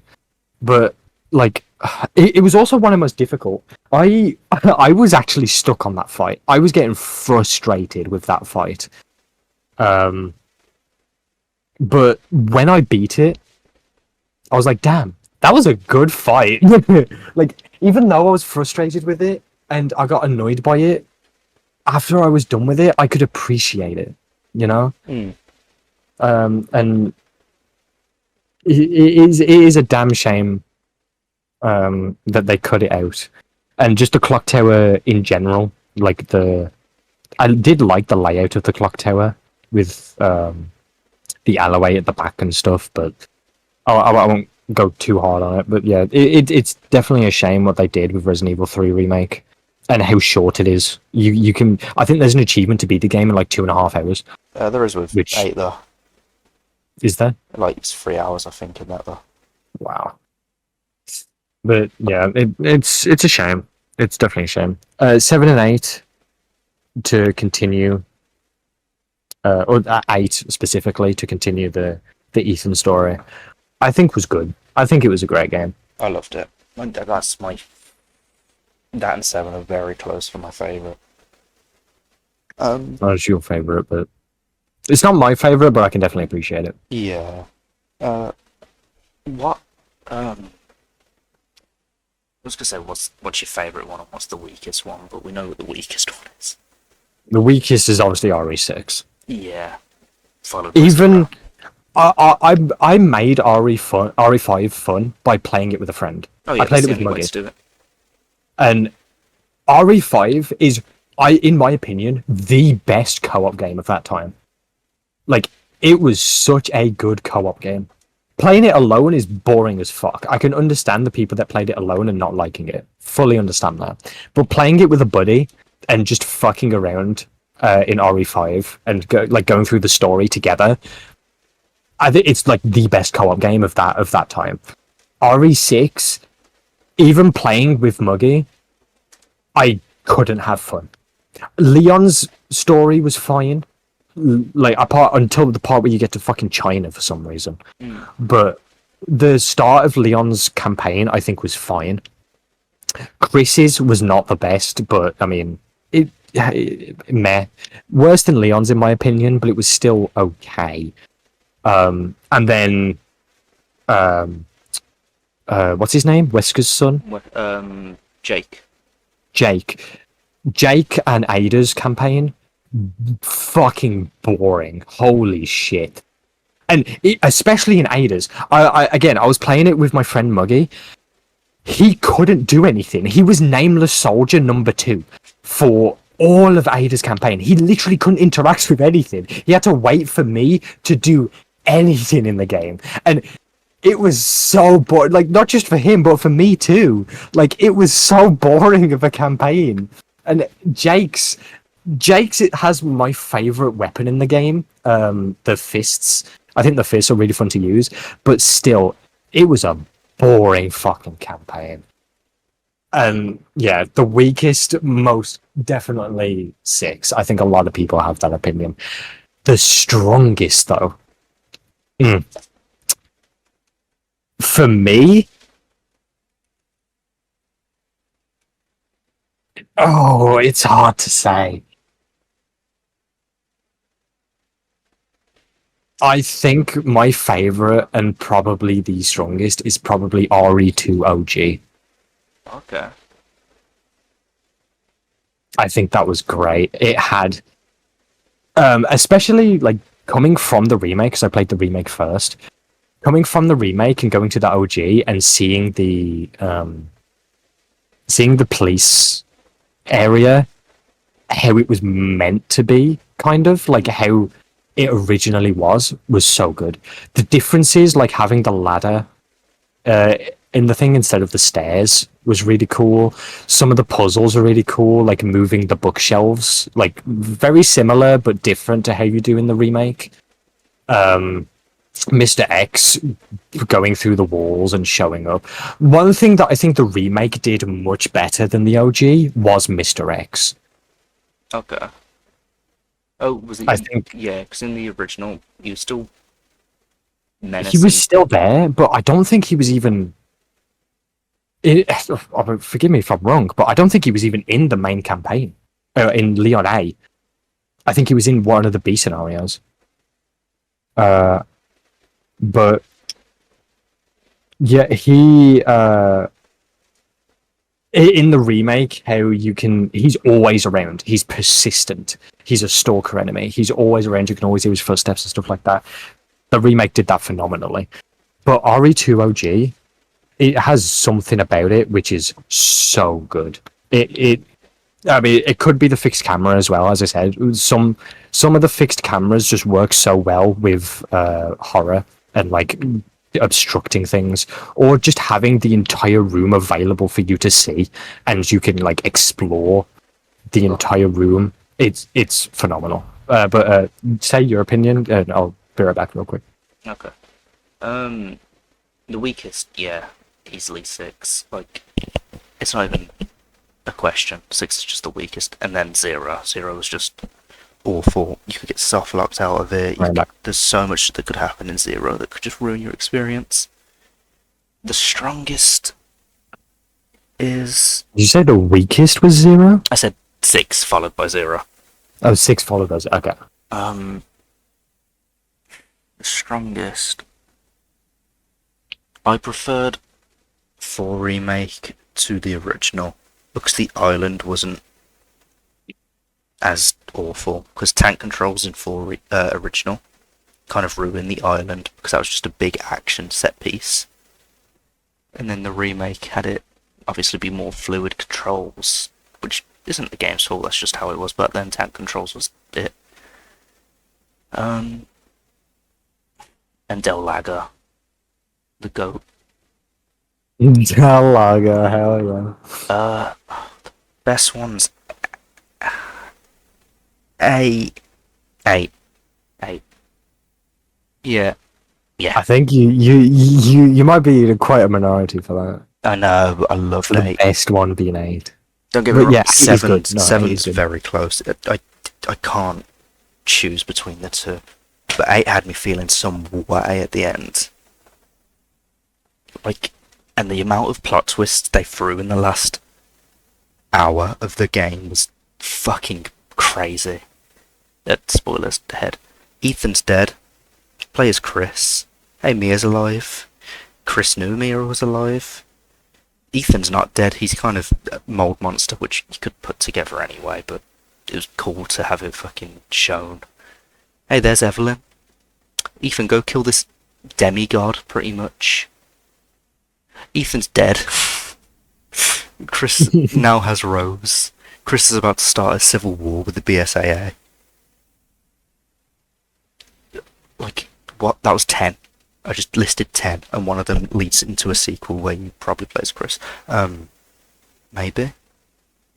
An option for a sequel where you can play as Chris. Or a DLC. I don't know.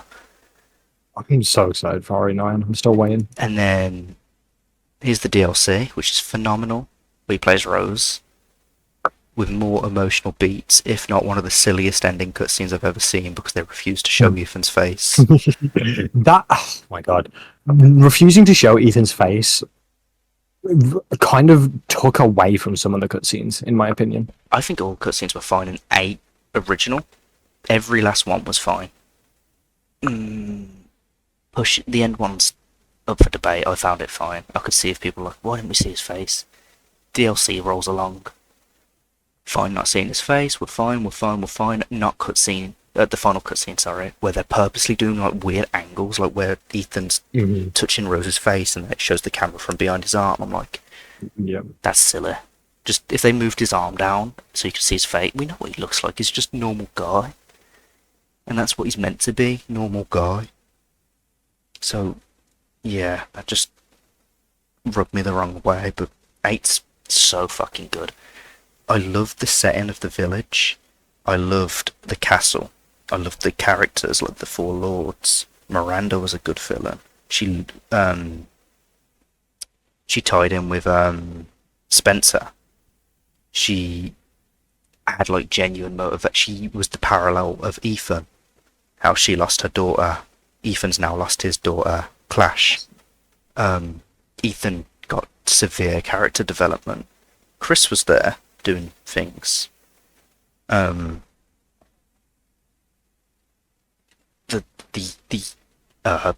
enemies were better than 7's.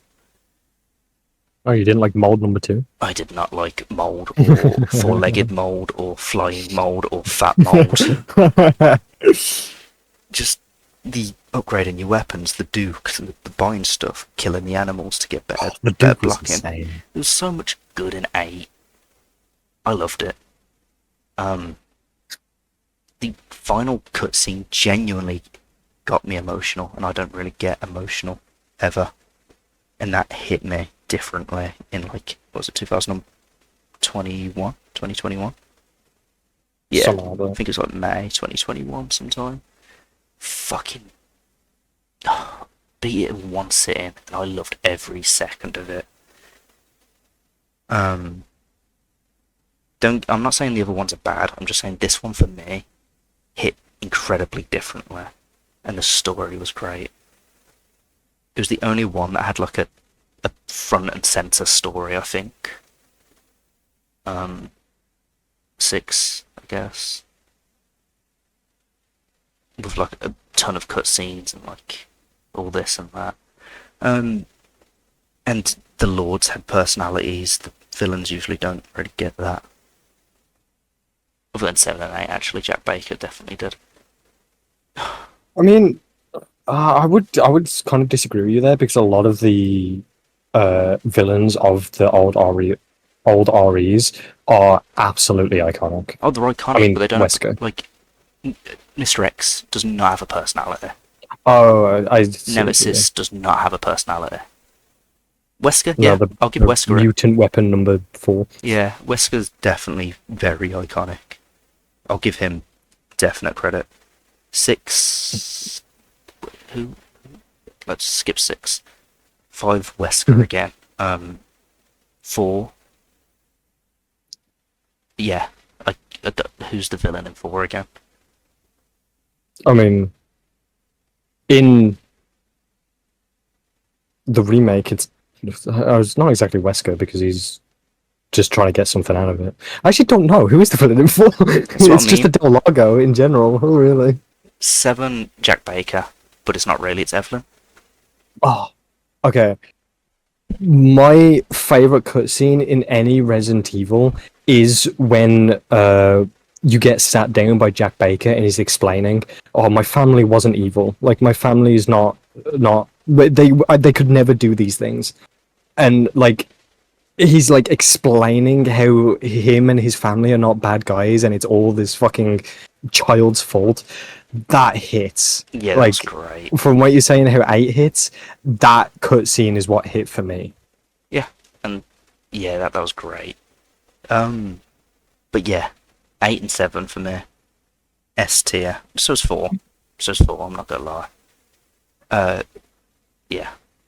4 remake is fantastic. 4 OG, I'd never got the full-on hype about, which I was probably because I'm late. I was late to the series, and it was probably a culture thing back then. But honestly, the tank controls nowadays make me feel sick. Yeah, that's what I was saying earlier. Like, the tank controls are just different. Like, it doesn't really carry over well, and it ruined the whole island. You know, the end section of the game just ruined it. Yeah. But yeah, that's fucking that. What's Something I wanted to mention as well before I forget. You were talking about the dynamic between Ethan and Lady Dimitrescu, of how she's losing her daughters. no, I was on about Miranda. Oh, Miranda, sorry. Lady Dimitrescu, I absolutely love how you go through her castle, which the castle is my favorite set piece in the whole game. I love the castle. Okay. And then you kill the 3 daughters. And I can't remember which one it is, but you kill one of them, and then you can hear from across the castle Lady Dimitrescu shout, "My daughter!" Like she just found her, like just crumpled up as like mourning her own daughter. And then like the final boss fight, where it's like you're a fucking monster for killing them. And I think that's really cool because it's kind of the dynamic of, oh yeah, I am kind of a piece of shit, but also They did this. you're fucking monsters, and I'm just trying to get my daughter back. Like, this was your fault. In 7, he was just like, In fact, yeah, we'll jump onto this before we go on. Who's your favourite protagonist? Oh, And yeah, who's your favourite protag and who's your favourite villain? my favorite villain has got to be Wesker. Okay. I think Wesker is he's a great villain, and I love how he's like a mastermind. You never really see him in a lot of the games. He's always in the background, especially in RE4 Remake. Leon never knows that Wesker's there. Never. And he's always there in the background, like talking in Ada's ear, and then Ada's the one like doing all of this, like going around Leon and bringing Leon forward and stuff. Whereas Ada has a soft spot for Leon, Wesker doesn't give a single shit. He just wants total annihilation. And then in 5, he just goes fucking batshit crazy with it. He's in Code Veronica as well. You see him like maybe once or twice in Code Veronica. And I just love how he's a background character, but he's like the mastermind of it. I like that background kind of stuff. But for my main pro tag, I don't want to say Leon, but it's probably Leon. He's just, I love his. I don't like him in 6, obviously, but I love his graduation, I guess, from RE2 as being a basic cop's like, I don't know what the fuck I'm doing. There's zombies now. Please help. And then in 4, he's an absolute fucking badass, kicking shit and things. I understand where people are coming from. I was like, that is a huge fucking like difference. Like, what the fuck just happened with him? But when you think about like how many years have passed, and like in lore, how much time has actually gone in for him to have that transformation, and there's a lot of movies and animated series and stuff like that to sort of fill in those gaps a little bit, like not much, but a little bit. I like where Leon is. I like seeing him so premature in 2, and then seeing him being absolute badass in 4. Mm. I think it's cool.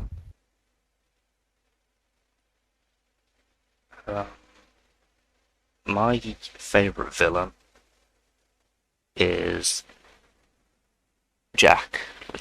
Yeah, Oh, that's also a really good one. Jack's Again, fantastic. For what I said about how he's not actually evil. He's not evil, I think that's but such a good fuck me. dynamic. He's just a guy. He's an old man, but he's a Yeah. fucking powerhouse that's terrifying. Yeah. The guy shoots himself in the face, blows part of his brain out, and is laughing about it. I love that. And when he's on the car as well, he's like he's like laughing, Yeah, he's like, like, hysterically. Where are you taking this or something? We're going for a ride. Yeah. And then he fucking stabs himself going Yeah. into the fucking pipes. He cuts Ethan's leg off in one of the cutscenes.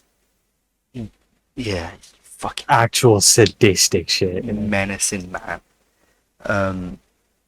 And it speaks volumes of how you fight him. What? 1, 2, 3, 3 or 4 times, and then you fight him again in the DLC.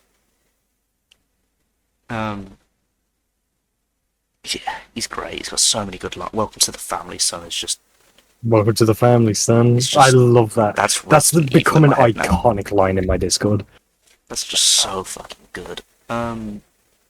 Protag, it's not a surprise. It's another one from the first person. It's Ethan. Ethan's fucking great. In 7, he's just a mess. He has no clue what he's doing. He's so underprepared. He gets, in fact, again, spoilers, he gets killed in the first 30 fucking minutes being in that house. He's murdered within minutes, pretty much. That's how out of his depth he was. He needed to just get luck. He's determination incarnate. He gets killed? No, I'm saving my wife. So he pretty much takes control of the mold. So he doesn't become a monster. So, yeah, and then you finish that game, and it's like, finally, a fucking break. Load up 8, no break, Chris is a fucking idiot, ruins everything. Chris in 8 is probably my least favourite Chris has ever been. Mine's 7. He was only in 7 at the end, wasn't he? Not He a didn't really do hero, much. DLC. Oh, I don't think I've done the DLC yet. It's a good piece of DLC. But yeah, I'm pretty sure it's free as well, actually. Well worth it if you haven't.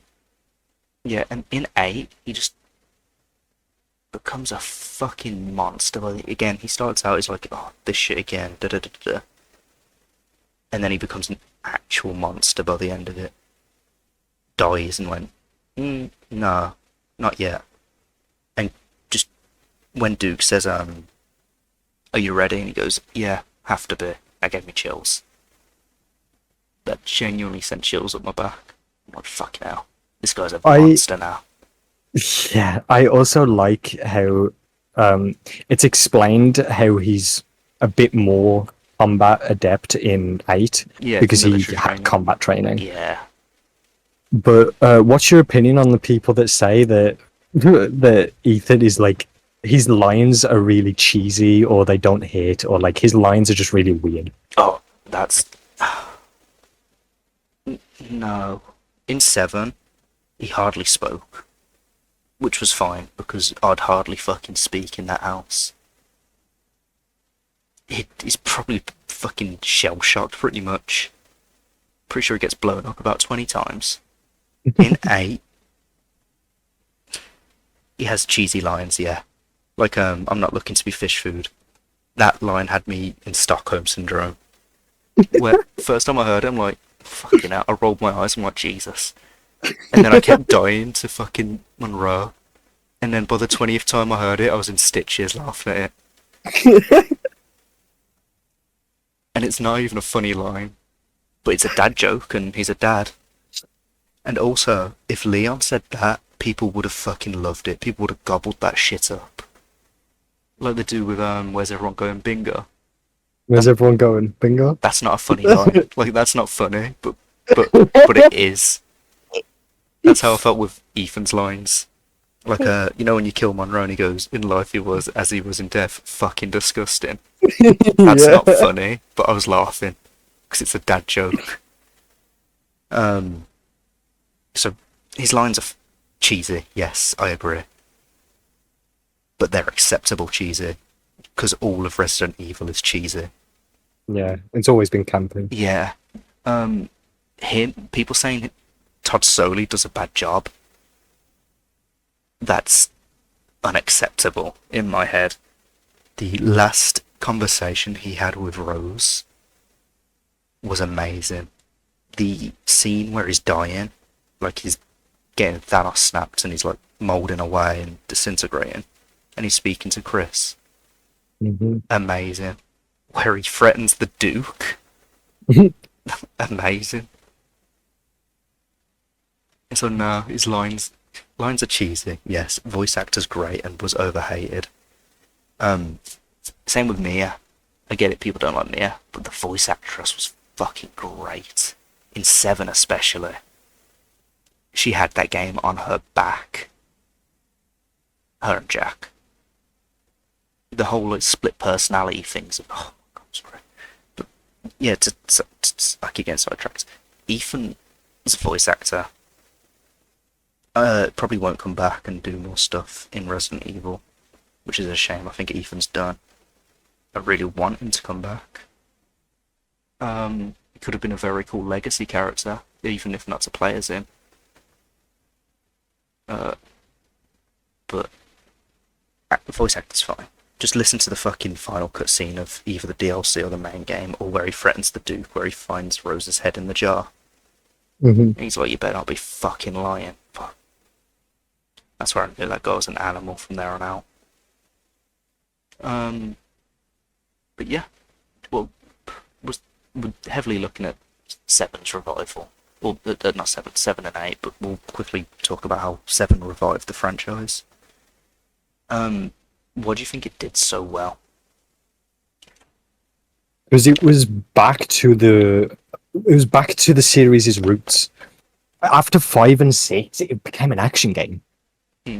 It was a joke. It was an Resident Evil's always been campy. Like it's like it hasn't always been full on horror.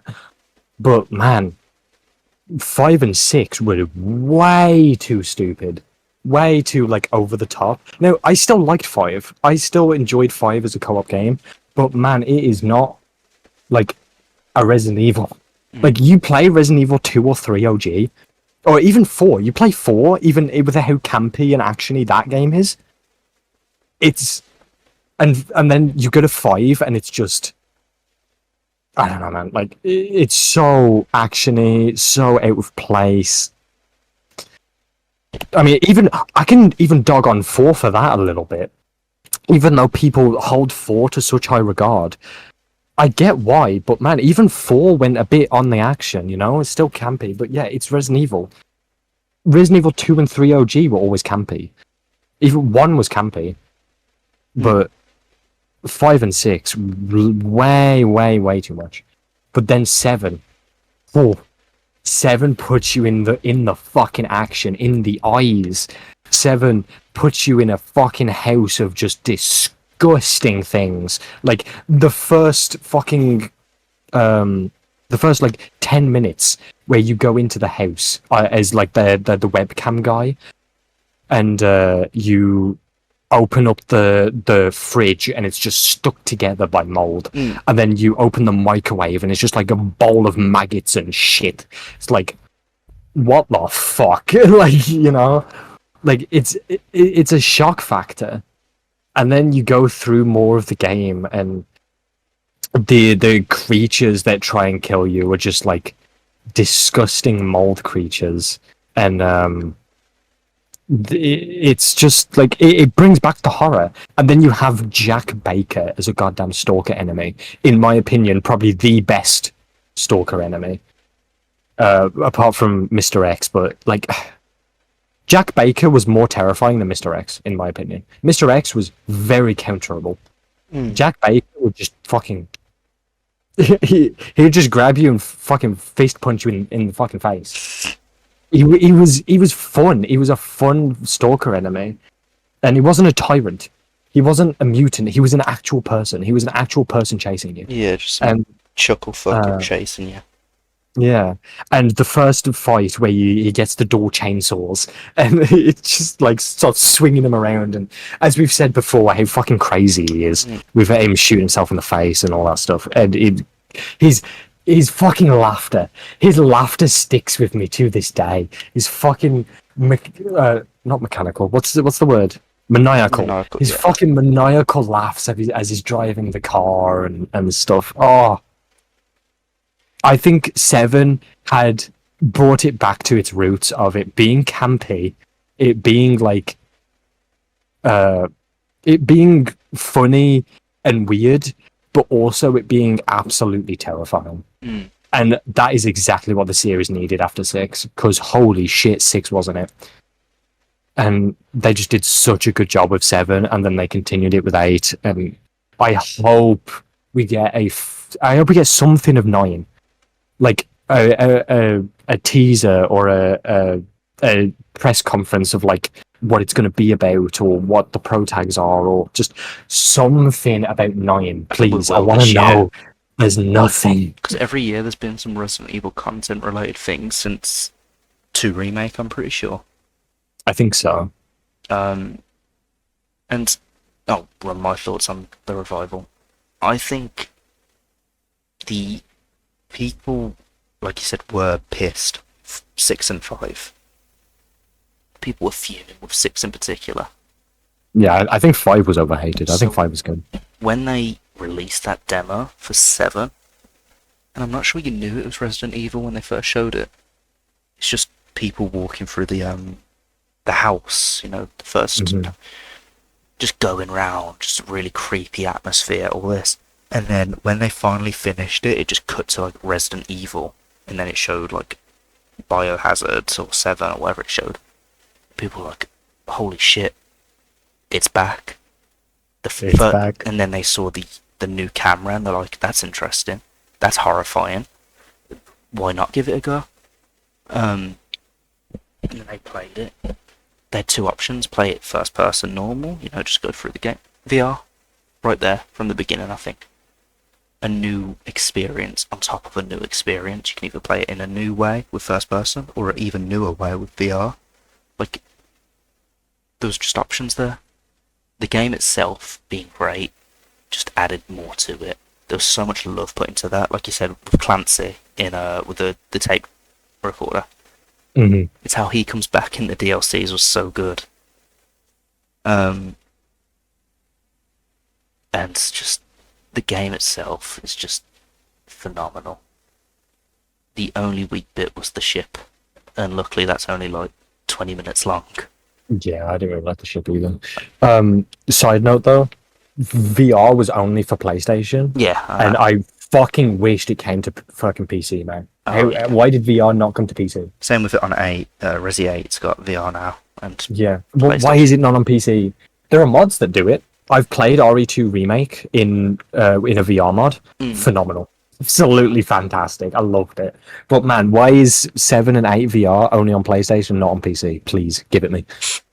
We've spoke a fair bit about 7 and 8. We've spoken a fair bit about 5 and 6 now. Like, we could skip that point. What?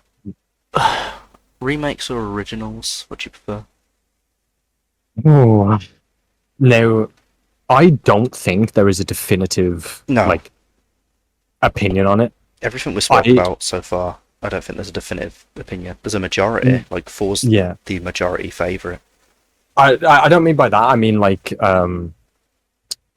you can't pick between the original and the remakes. I don't think you can. You can say, oh yeah, I think RE2 remake does a better job than OG RE2. Sure, that's sure. But saying RE2 OG and RE2 remake, in my opinion, they're 2 games. They're 2 different games. Yeah, remake goes from the same vein as RE2 OG. Obviously, it's a remake, but it veers off so much that I think playing RE2 Remake, there's still a reason to play OG RE2. And I mean, I did. I played RE2 Remake and I wanted to know what was different. So I played RE2 OG. And RE2 OG is probably my favorite. And I think they're two very different games. One's fixed camera, one's going through they're going through the same story, but one's going through different like areas. And like a lot of it is different to a point where I think they are two games. They are two different games. Same story, but two different games. And I mean, even the story is different in 2 Remake. That I think it depends on the mood. If I'm in the mood for a fixed camera, I will definitely load up RE2 OG. If I'm in the mood for third person, I'll go RE2 Remake. It's like I wouldn't play one over the other. It's just what I'm feeling at the time, you know?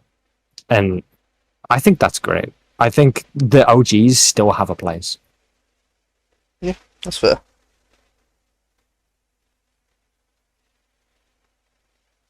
You haven't played any of the OGs, have you? I played 2 OG. You played 2 OG? Yeah, and the first one. Well, 1 was only original, weren't it? The one, that's something we haven't spoke about. The 1 remake, It's just... or 1 remaster, should I say? Yeah, all they did was made... it looks It was the slightly better. exact same game, yeah. But it was so well done. Mhm. Oh my god, the set pieces in RE1 are beautiful. Absolutely gorgeous. The lighting, the animations, everything of RE1 remaster. So good. Yeah. Do you think... Here's a hot topic. Do you think that they should remake RE1 again, but in RE2 remake style? So, with the third-person camera. Yeah, third-person camera, and maybe change a few things about the household or the story and stuff. It wouldn't hurt, but at the same time, one's just... I'd like to see it, but I'd understand why people wouldn't want to see it. One's just... I don't know how to describe it, but I'd like it, yeah. But I'm fine if they never do that. Mm-hmm. What about you? I don't think it needs it, Yeah. but as you said, I think it would be cool to just have it. I mean, worst case scenario, it's bad, and you just go back to the remaster. Yeah. It's, you know, so yeah, it's not like...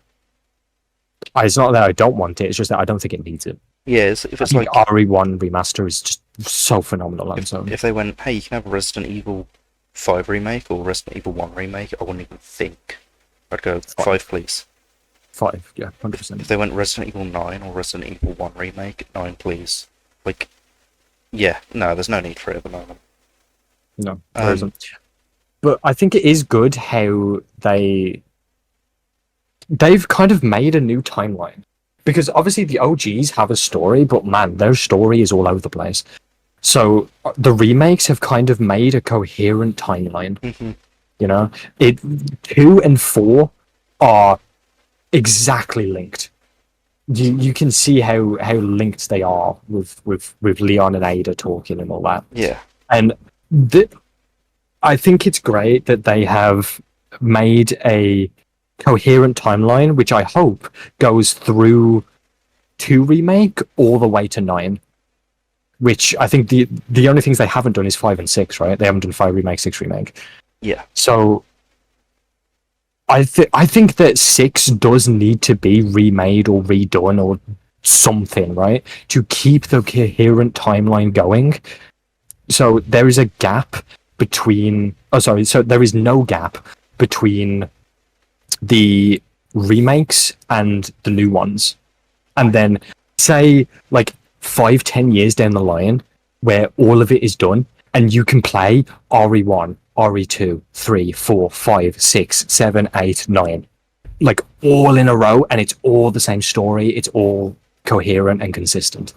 Like imagine that. Imagine that an entire like full-on story from RE1 to RE9 or RE10, like where at that point. Like imagine that. Well, I'm That pretty sure would be 9's so meant to be the cool, in last my one. opinion. Like in this like whole big thing, from what I've seen or heard, 9's meant to be the last one in this like big. I'm not sure what to call it. 9's The meant to new conclude storyline, everything so to speak. like that we've seen so Yeah. far. Like everything, I'm sure. Pretty sure. But I don't think they need to remake 6, actually. I just I don't think there'll be a gap from 5 to 6 where you're like, what's happened in between this? If Leon doesn't appear in 9, there's no reason to have 6 remade. that is a good point. Because Chris... Oh, maybe you'll need to do Chris's storyline with Piers. Maybe I don't know. It's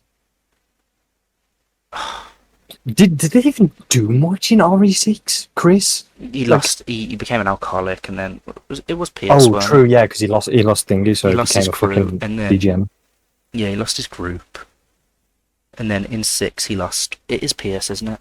Yeah, I think it's bits. Yeah. He lost him, and then in Not a Hero, he's like, okay, I'm back. I've got a new group. I won't. You don't care about spoilers for that DLC, do you? No. Go ahead. He loses his group in Not a Hero. They all get killed in front of him. So when 8 comes unlucky. along, and he thought, okay, I've saved Ethan. I've got him. But that's why he's trying to keep him out so much to save him. And then he loses Ethan. He's a bad luck omen. But so other than Pierce, there's not really much that happens in 6 that correlates with 7, 8, or probably gonna be 9. To my point of remakes versus originals, I really like the 4 remake. I prefer the 4 remake to 4, just because of tank controls.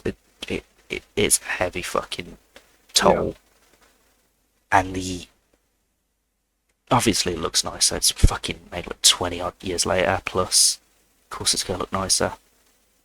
I think it's less than 20 years actually. Yeah, just looks nicer. It feels better. It's smoother.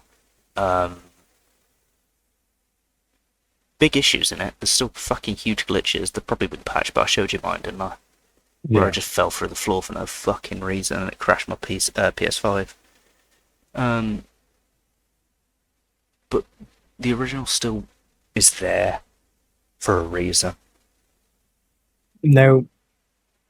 Yes, but I would argue that 4 and 4 remake are the most Different.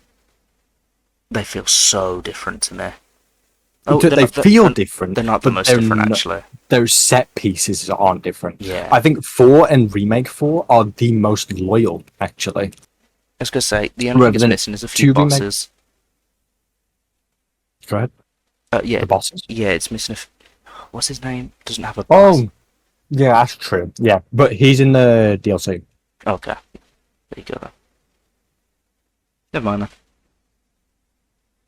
RE2 and RE2 remake, and especially RE3 and RE3 remake. RE3 and RE3 remake, most fucking egregious like differences.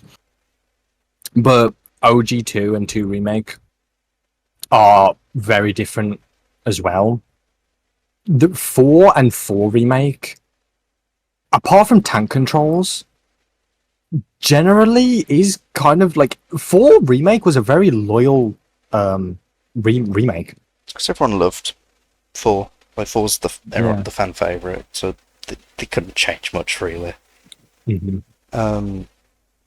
Yeah, the originals all exist for a good reason. I wish they were more accessible. I wish 3 and 2 original were on Steam. That's a very good point, yeah. I wish they were too. I'll let you run on this next one because I've not got much to say. I haven't played them. The spin-offs.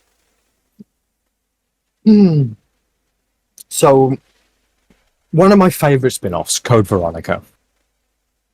I've heard it was supposed to be RE3. Code Veronica was actually supposed to be RE3, but then it got turned into a spin-off game with Claire and stuff.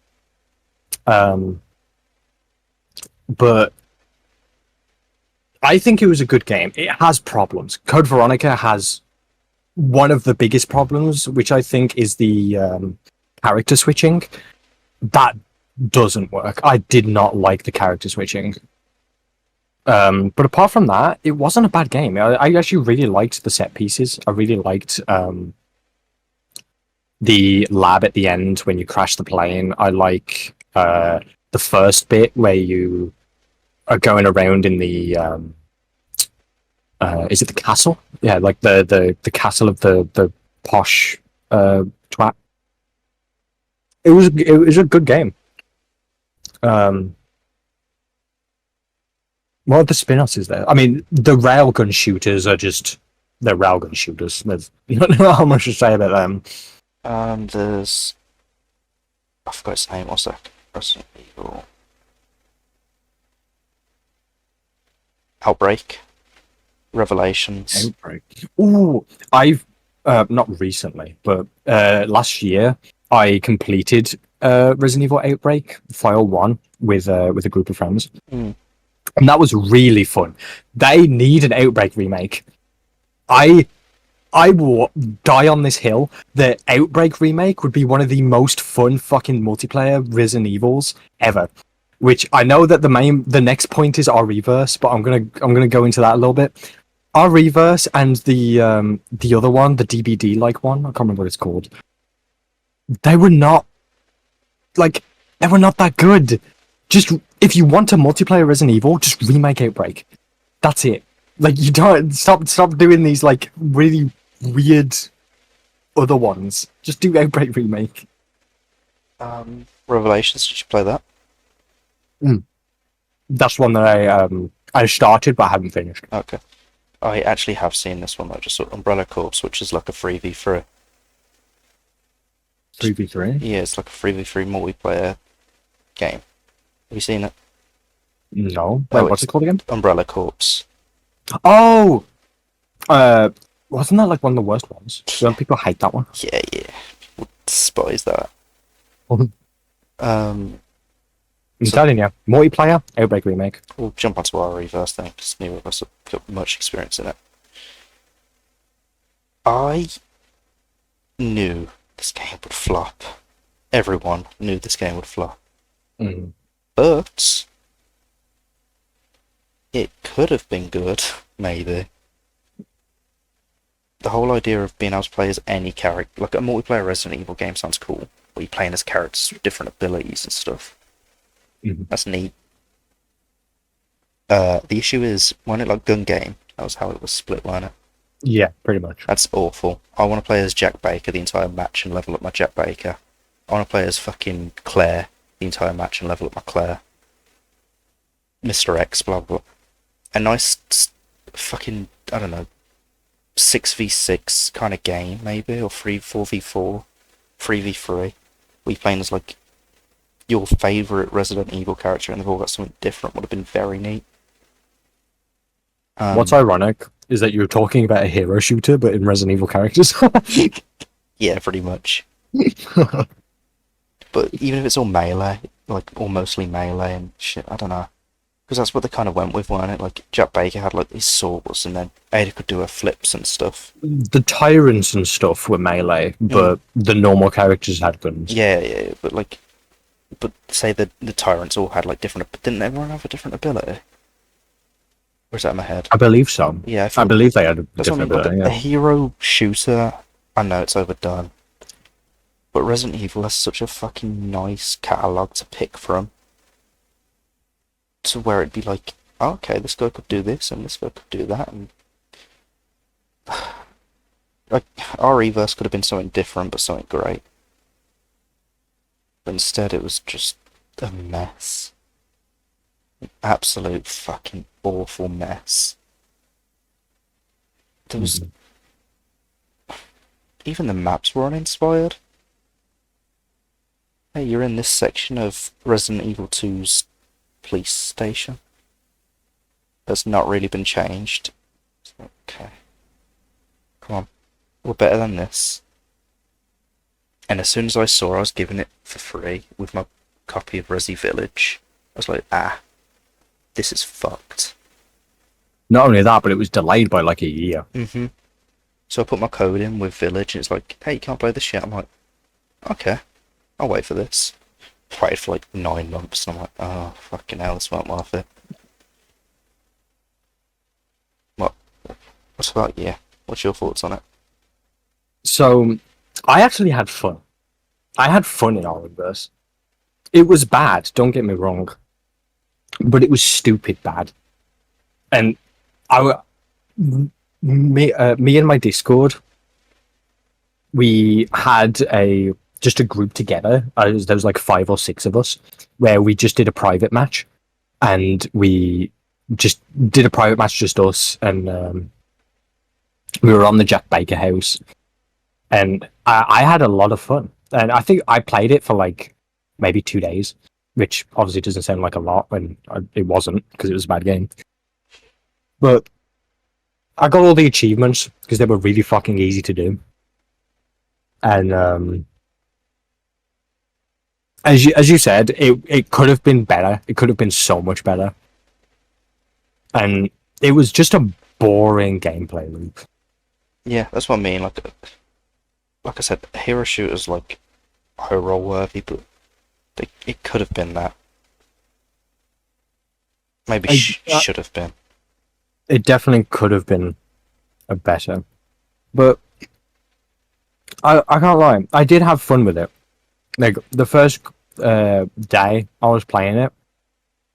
I mean, it could have been because I was just doing private matches. Like obviously, games with your friends are they're a lot more fun in general. Yeah. So it definitely could have been that, but yeah, I played the first day. I had quite a bit of fun. I played the second day just to pretty much finish the achievements, and then I didn't play it again. So, completely unrelated, but I've just got to mention this. You know, I was on about Frostpunk 2 earlier. Yeah. And it's beta and all this. So it's been delayed. You're kidding. So it's been delayed till 6 PM tomorrow. Wow, that's a big delay. Huge. So you stayed up for nothing. Stayed up for nothing. Unlucky. What the fuck, man? I'll probably keep staying up. I've got work. I won't even be able to play it tomorrow because I've got work on the evening even. Oh, that's a shame. What the fuck? Where was we with that, sorry? RE versus dog shit. Oh, yeah, I said my piece on that. What is... But, not just RE verse, but the one that they tried to do beforehand, Resistance. You remember that one? No. Resistance was basically a Dead by Daylight-like game. Mm. But you had a mastermind, and there was a person behind that would spawn traps, would spawn zombies. You could control zombies and stuff like that. Kind of. Did you ever play Evil Dead? Evil Dead?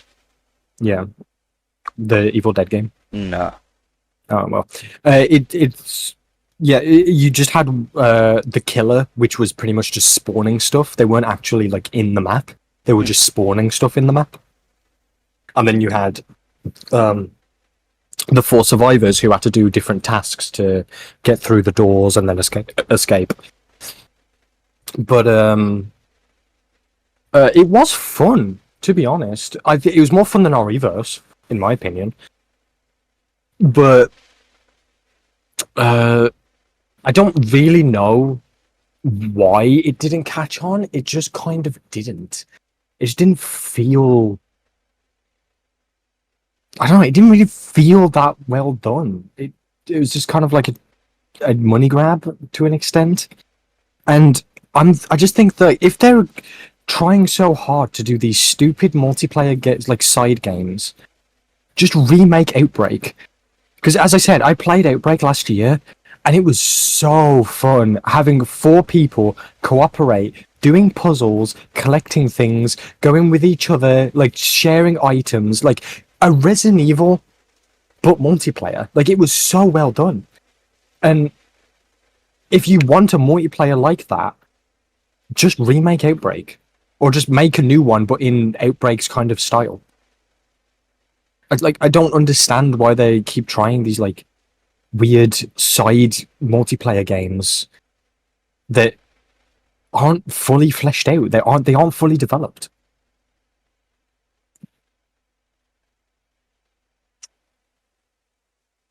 The yeah, yeah. Good. Jump to the next point.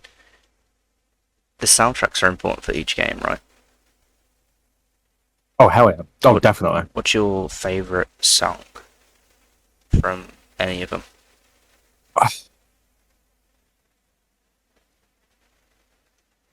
I think it might have to be Code Veronica. The music that plays in the Code Veronica castle is phenomenal.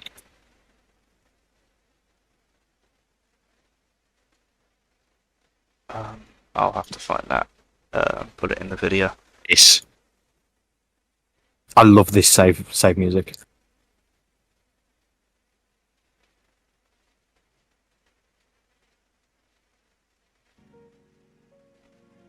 And the one that's also in the castle.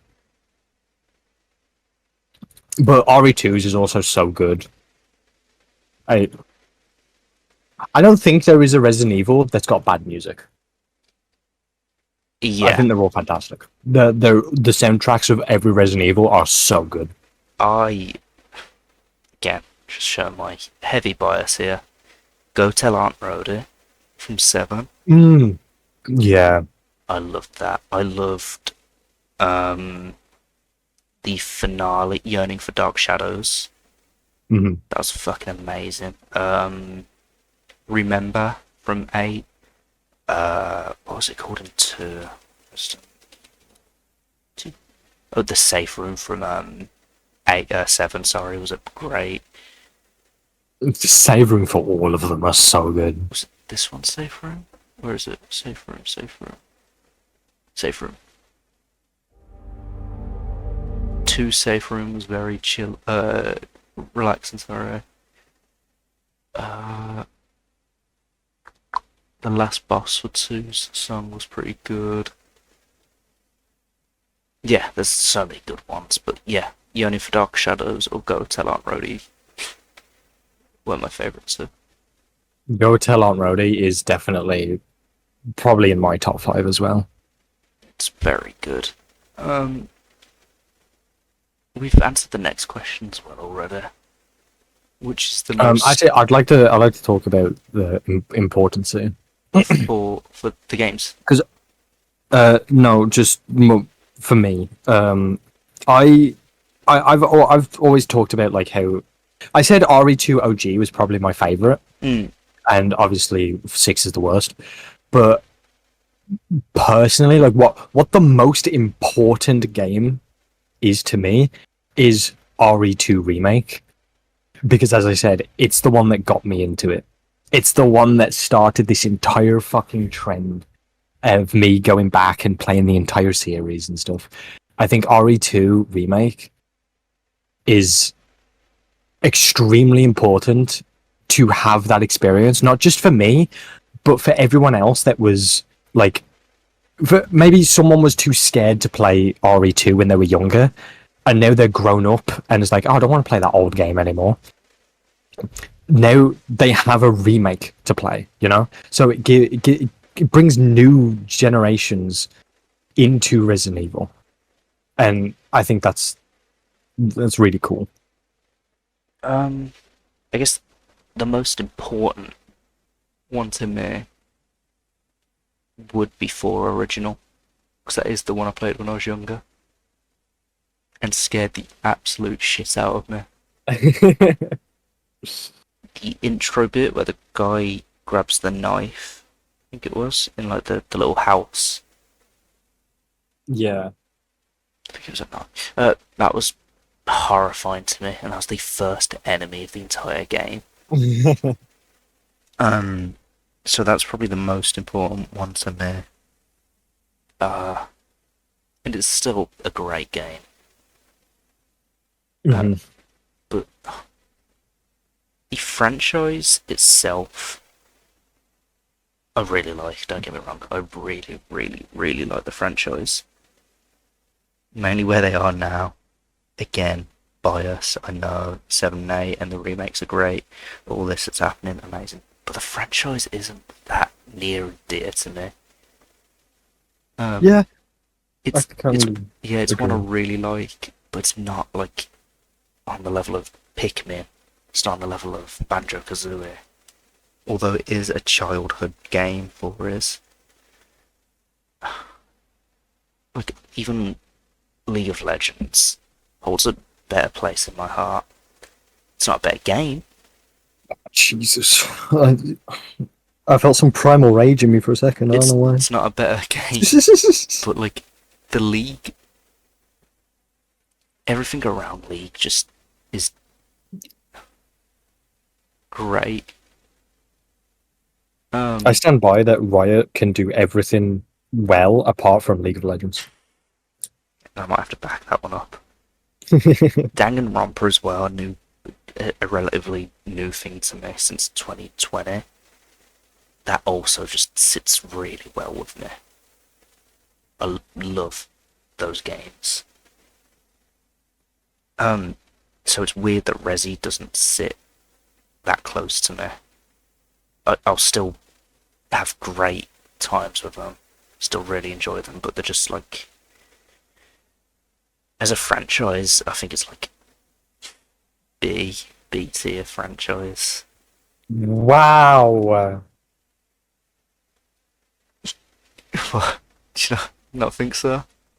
I don't think it's a B tier franchise. B's good. B's well over a pass. I'd give it A at least. I can't. With the amount of spin-offs, the dog shit TV shows, the dog shit movies. 0 shit. 3 remakes mid. 6 is dog shit. 5's pretty good. It's okay. There's just so much net to it. That's the thing is, when I think of Resident Evil, I don't even think of those. When I think of Resident Evil, the first things that come to my mind are 2 OG, 3 OG, 2 remake, 3 remake, yes. It's still a good game. It's just not a good remake. 4 remake, and then 7 and 8. Yeah, mine's... And all of them are good. Oh yeah, no, don't get me wrong. The good are good. The bad are absolute diarrhea. Fair. And yeah, just the amount of spin-offs I saw just where I was like, ooh, I've heard nothing but bad things about that and that and that and that. And fair, the spin-offs. 0 technically counts as a main game. Nothing but bad. 6 is a main game, nothing but bad. Most people hate 5. It's starting to turn around. People are starting to come around on 5, but I think it's a B tier franchise. Don't get me wrong. 7 and 8, absolutely love. I think they're like A to S tier games. 4 remakes an A tier game. 2 original A tier game. 2 remake B tier game. But yeah, that's just what I think on that. Speaking of 5, no, I don't know how far you want to go into this because it's a bit of a heavy topic. So I don't know. Stop me when don't want to do it anymore. But what do you think about 5 getting remade with all of the controversy of like the African stuff? Because the main enemy in the game was African people, right? If I'm Yeah. not mistaken. Because it was based in Africa. It was, makes Yeah, sense. they were infected. And obviously, a lot of people took that and ran with it. Even back then, when it was new, still people took that and ran with it. What about it getting remade? It's a fine thing because okay. So the issue is they could still speak, right? And all this shit. I think so, yeah. If these zombies could speak and they're in like, I don't know, someplace in America, is that bad? I don't get where the line is drawing. They're just infected people. So, I I don't think it should be a negative thing, because if there's like, oh my god, it's just the normal Africans and they're acting great, no. No. You know what I mean? It's just like they're infected. They're fucked. Is Jack Baker a negative thing because he's an infected Louisiana person? No. No one took offense to that, so people shouldn't take offense to this. That's just my take on it, though. Yeah, I agree. I think Capcom obviously never did it maliciously. No. It is just a game that is based in Africa. So it's got the African people that got infected by the virus of the game. And yeah, it just, you know, they never meant it maliciously. It was always just, you know, it was just setting. It was just the setting that they were in. That's it. And Sheva, your fucking partner, is absolutely fucking badass. One of the most badass chicks in Resident Evil. Yeah. So wish she got more, but at the same time, she's done. Yeah. Leave her alone. Where is she? She's chilling. She's just chilling. She's retired. Chris paid her. Fair enough. She might be part of the Wolfhound Chris squad. is probably rich as fuck, so... Yeah. Yeah, that's that for today, I think. How long did we go for? That is 2 hours and 40 minutes. That's pretty good. Yeah, not bad. Alright then. Thanks for watching. Thanks for listening.